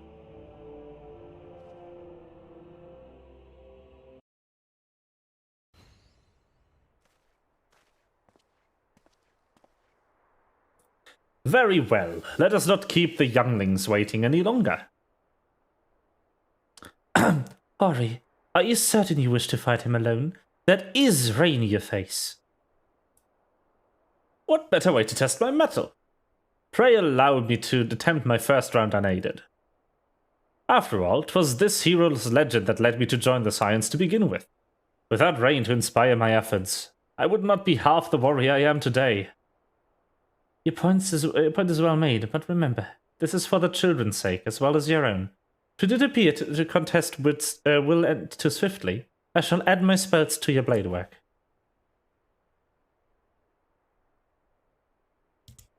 Hello? You haven't begun yet, have you?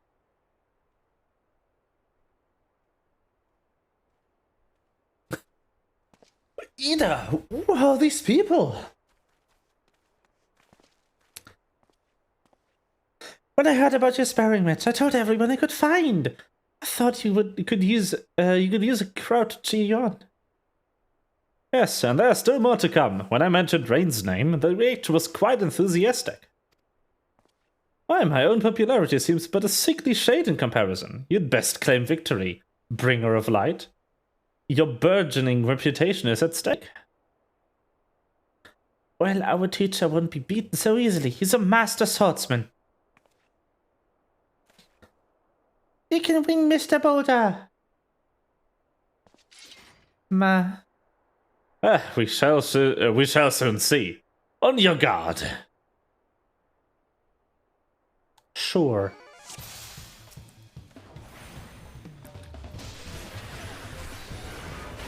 What a worthy battle music for you, Boulder.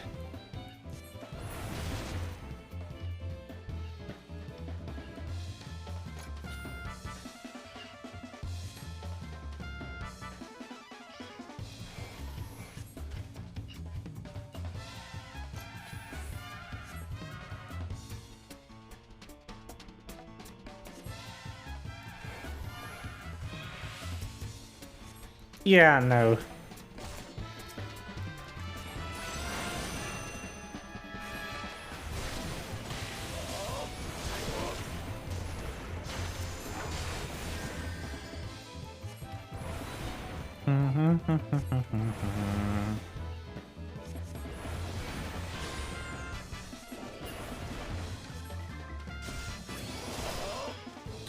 It was an honor and a privilege. Yep. Yeet. But you will disappoint the children, because I am stronger than you. I'm sorry.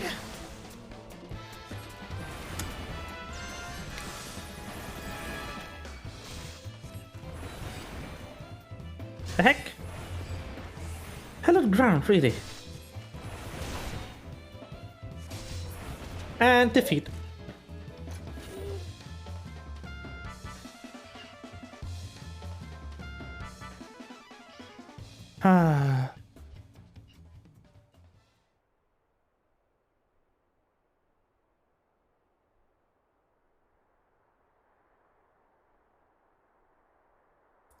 You've bested me. I yield.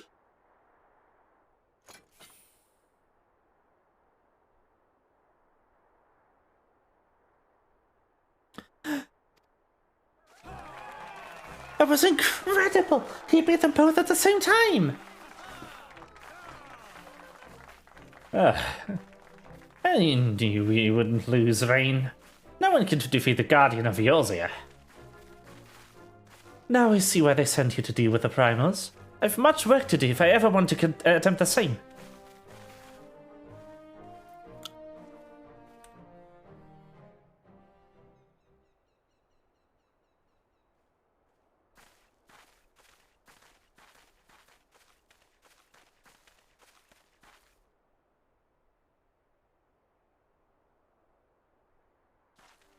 Impressive as always, Rain. 'Tis ever a pleasure to witness the spectacle of your martial prowess.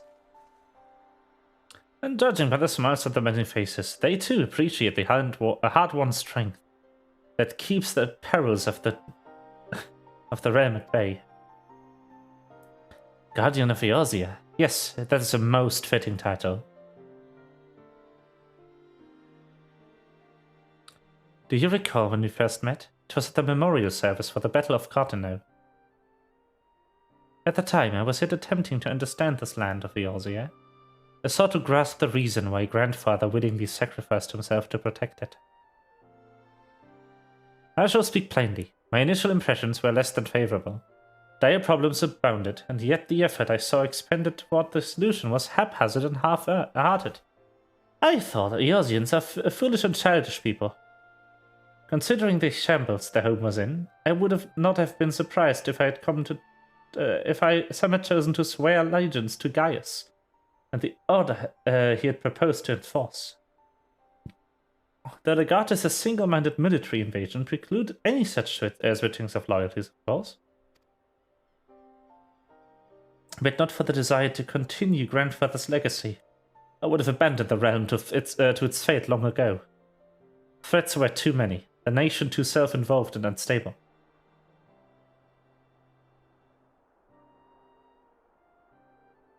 It was you who convinced me the salvation of Eorzea was possible. It was you who taught me, through countless acts of bravery, that what my grandsire thought to preserve was not the land or not its history, nor a single nation. It was the people, these wonderful, oft infuriating, stubborn people that suffer blow after terrible blow, only to drag themselves back to their feet to face another day. Although he never put such feelings into words, I believe grandfather's admiration for this inextinguishable courage grew to fervent wish.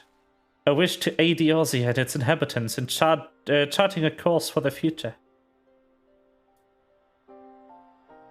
A wish that has now become my own. I too will endeavor to take up the mantle of Guardian of Eorzea and champion these people who toil toward a better world. Our course, however, is not a simple one.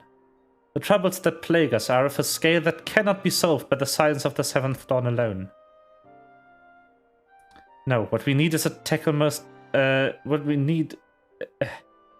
is needed to tackle the root of the primal threat and effectively counter the schemes of the Ashians is a new, expanded organization that operates beyond the limitations of nations or borders. If you would aid me in building such an organization, then pray let us continue the discussion back within the walls of the Rising Stones.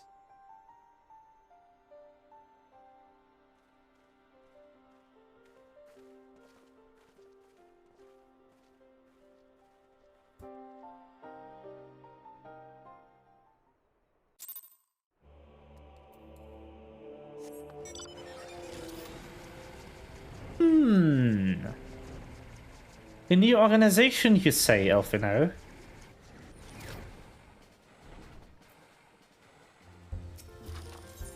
It's also funny to hear him specifically berate the people of Eorzea.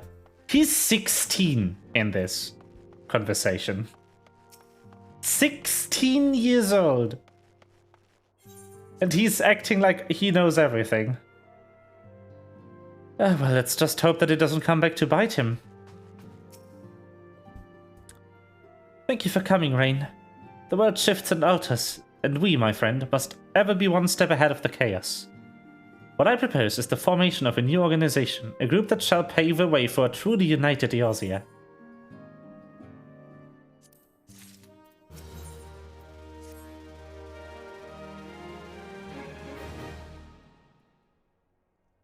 Pray forgive me if I tread over old ground, but I would first speak of the grand plan.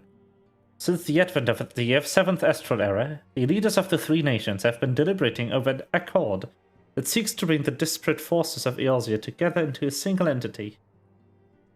A realm-wide grand company, if you will. The military might of such an institution would be drawn from every corner of the land and directed against threats that no single nation could hope to overcome alone. Yet, while the purpose of this hypothetical organization is undisputed, the logistics of its formation have become the source of endless debate.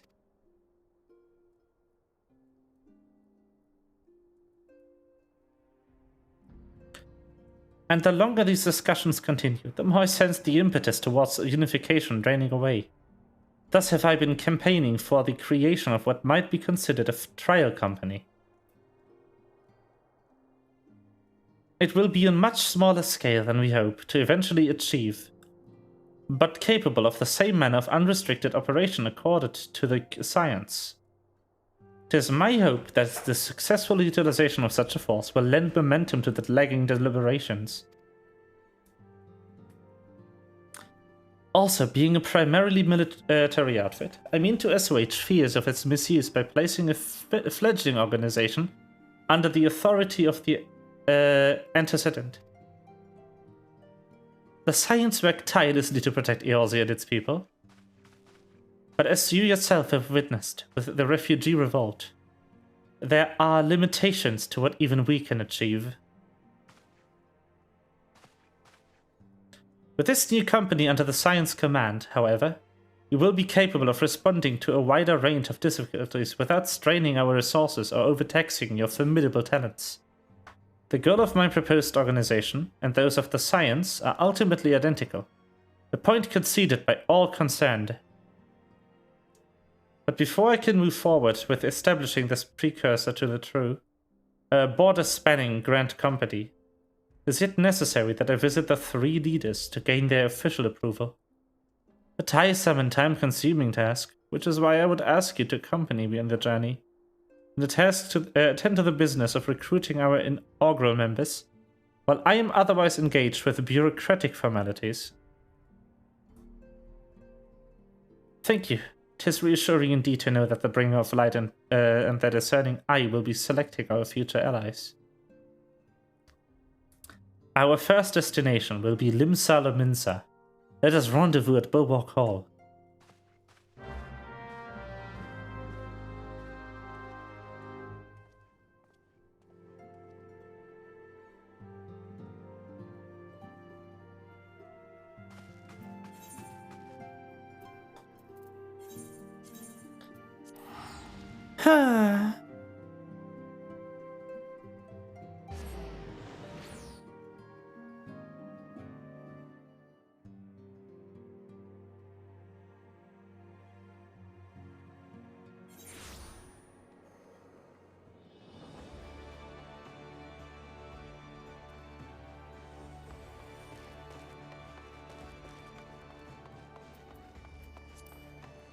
Da, da, da, da, da, da. Du, du, du, du, du. Ah, there you are. I'm ready to ascend to the bridge and speak with Admiral Blofeswin. While the Admiral and I are finalizing permissionary boundaries and signing parchments, I would have you begin the recruitment process in earnest. I have of course endeavored to spread the word of organization through various channels, but I believe a personal approach will reach many who may otherwise remain ignorant of the opportunity. As for potential members, 'tis no matter should they already be pledged to another institution, only that they are willing to lend their strength when the situation demands it. And you needn't range into the countryside. The upper decks alone are populated with sufficient candidates to suit our purpose. Once you are satisfied with your recruiting efforts, meet me at the airship and take a ticket at the airship ticket counter, that we might prepare for the next leg of our journey.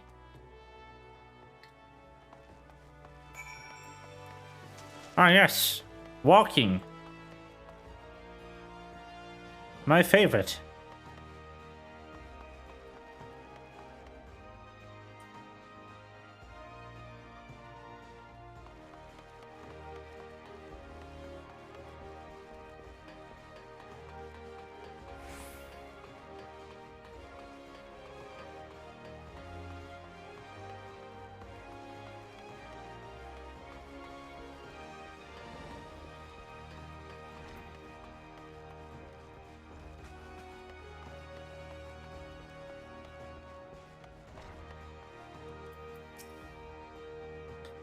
An organization. That's not the good voice. An organization with freedom to operate their territorial impunity. I must say your proposal intrigues me. But the Krakens well know that there's no time. That there's a time to act and a time to watch. And I'm afraid this trial company of yours falls into the latter category.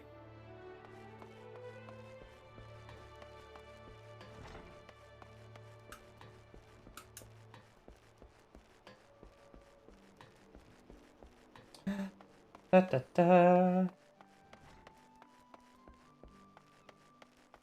Reina. Master Alfina's new organization. Yes, I had the information of his trial company was in the offing. 'Tis with regret, however, that I must decline your invitation. As commander of the Yellow Jackets, the protection of Limsa Lominsa must needs receive my full attention.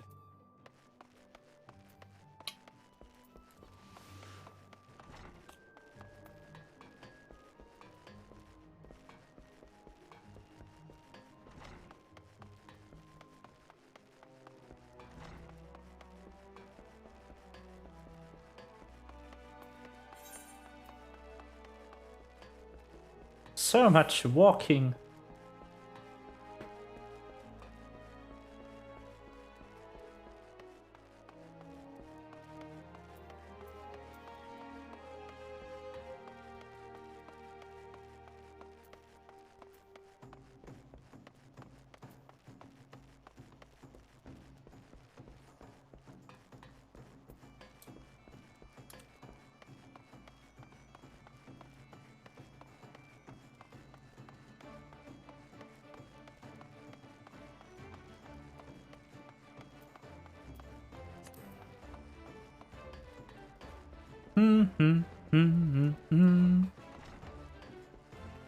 Okay, hello.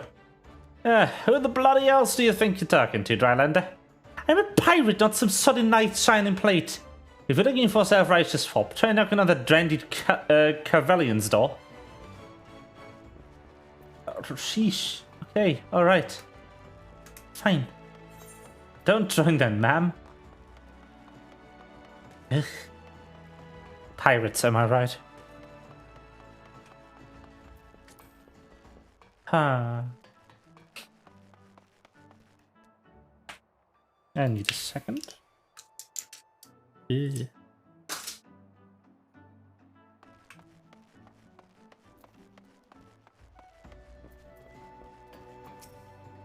A precursor to the United Eurasian Grand Company. While I do admire the scope of your ambition, our responsibilities here at Nordic and Vermelis keep me close to the forge. I have not the time to be traipsing hither yon across the realm. Should you require my skills as an armorer, however, I might be willing to accept some special commissions.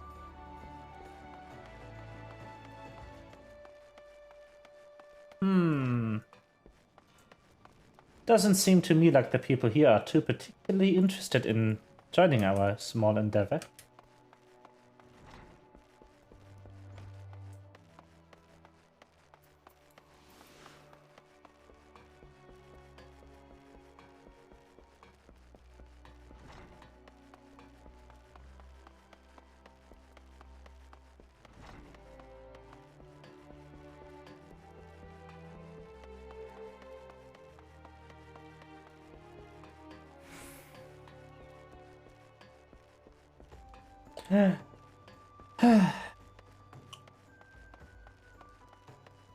Alright then. One more. This guy. What if it didn't rain? I don't forget the adventurer brave enough to daft enough to seek a shortcut into Titan's bedchamber. Yeah, remember Oriole, did you? Formerly of the company's heroes. 3 whistles at Bronze Lake. Hey, it ain't often I drag my arse out to Limsa for a drink. But I'm right glad I did. How fare you these days? You're looking to put together a new crew, top tier work. Sounds like a right lark, does it? Alright lad, count me in. The heroes may have gone their separate ways, but I ain't ready to climb into the grave to see it. Hey! Woo!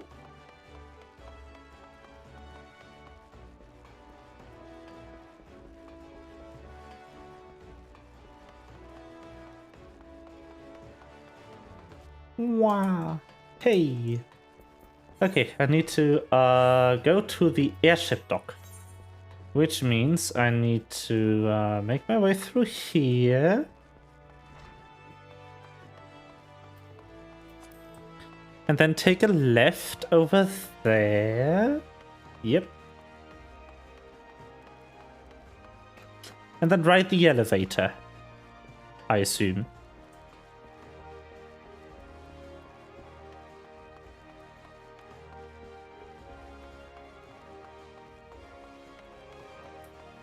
Elevator, there it is. Yep. And to the airship landing, please. Yes.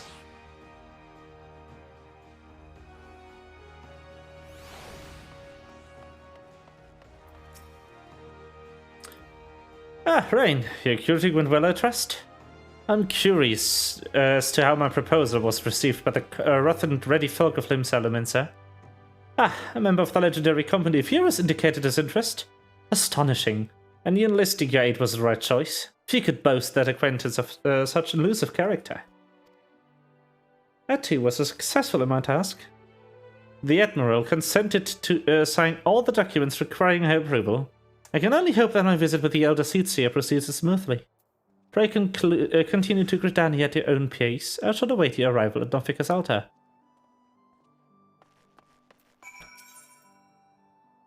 Sure.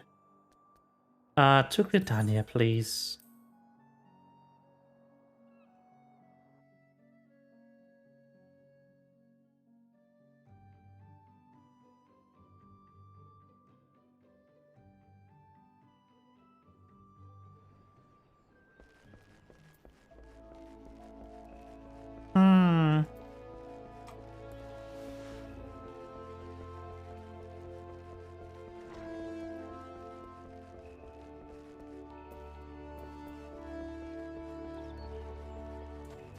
Okay. Nothica's altar.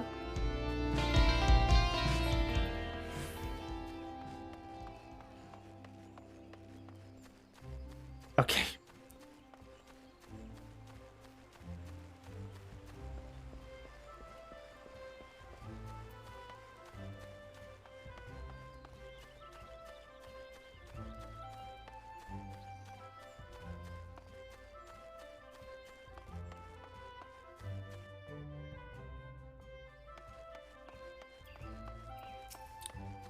Alfred, no. My audience with Elder Seedseer is due to commence momentarily. I would be grateful if you would once more see to the task of recruitment here in Gridania. After you deem well the potential candidates has run dry, let us rendezvous at the airship ticket counter as before.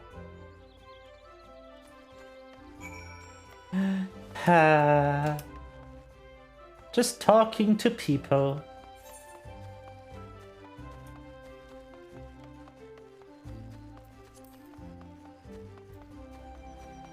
And this is already the downsized version of these quests. Oh, it was so much longer.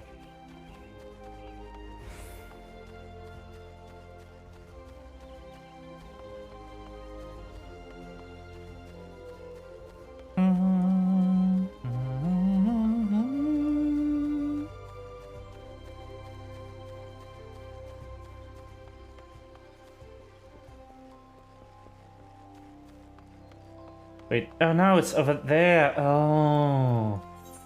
Okay.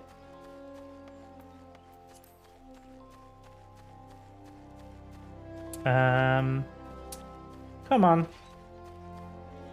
Ah, hello. Oh gods, can it really be you? Oh, what fickle fortune must I first face I see upon my release be yours?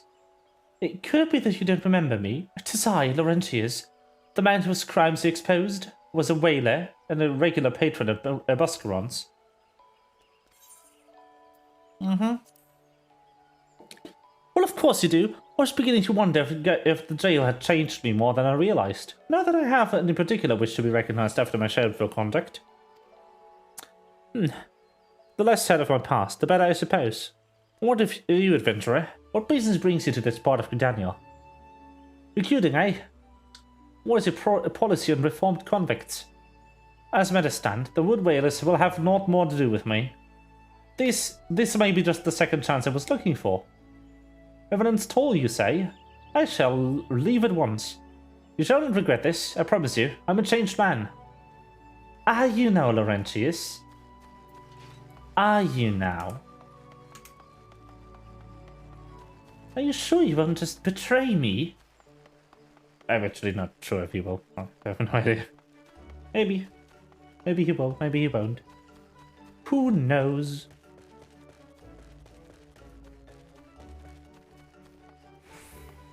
Ba ba ba da ba. Ba ba ba ba.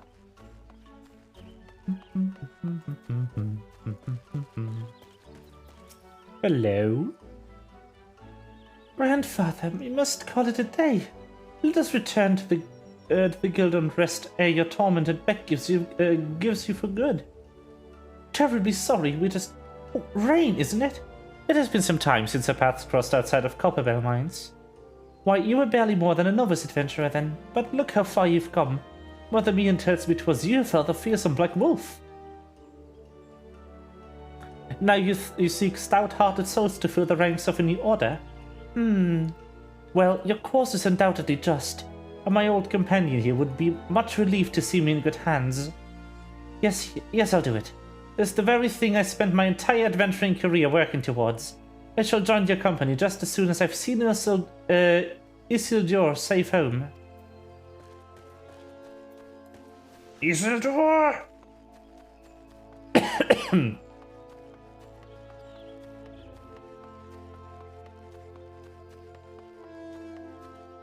Ah, him! Ah, you would offer this old man a place in your company of champions? I am both puzzled and honored by your invitation. Pray forgive me, young master, but I cannot accept. I have sworn to abide here for whatever scant years remain to me, and bear responsibility for the evils my lady has wrought upon this land. Okay.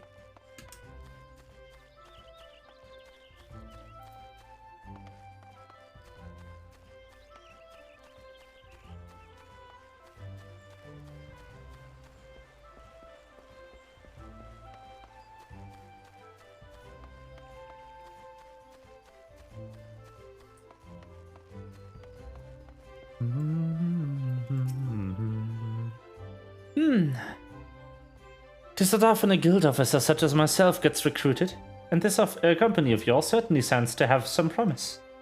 But its duties, appear less than focused. I must refuse your invitation until such time as your organization is more organized.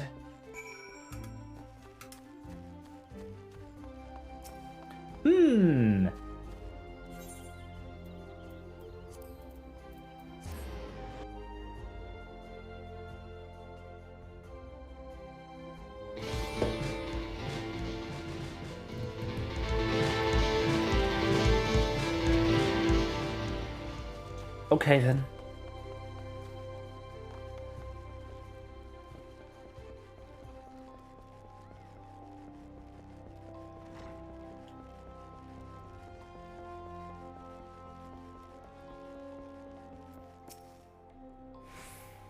What needs rain? For my part, the elder Seatseer was the most amenable to our requirements. A former wood whaler and a seasoned adventurer, our company will not lack for variety. That much is certain. An interesting harvest indeed. Shall we strike into Uldar whilst the iron is hot? Let us meet the Royal Promenade and endeavour to conclude our remaining business. Our journey draws to a close. It does indeed. Whoops, not you. No. You! And to Uldar, please. Okay.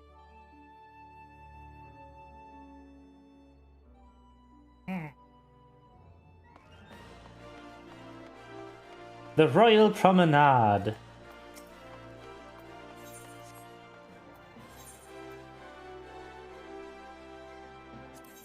I want to do the hosting strip, please.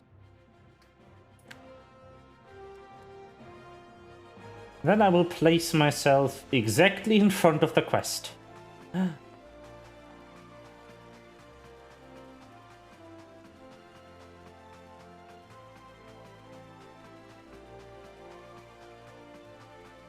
Okay. So that will be it for today's stream. Thank you everyone for watching. I hope you had a good time. I will be live again tomorrow. With not what's in the stream plan. I need to change that because that is a requested game and the person who requested it isn't available tomorrow, and it would be stupid to play a request game if the person isn't around. So yeah, I'm going to have to change that. I'll probably be playing Persona 5. At least that is my current idea for what to do instead. Well, in that case, I wish you a good night. And yeah, bye-bye.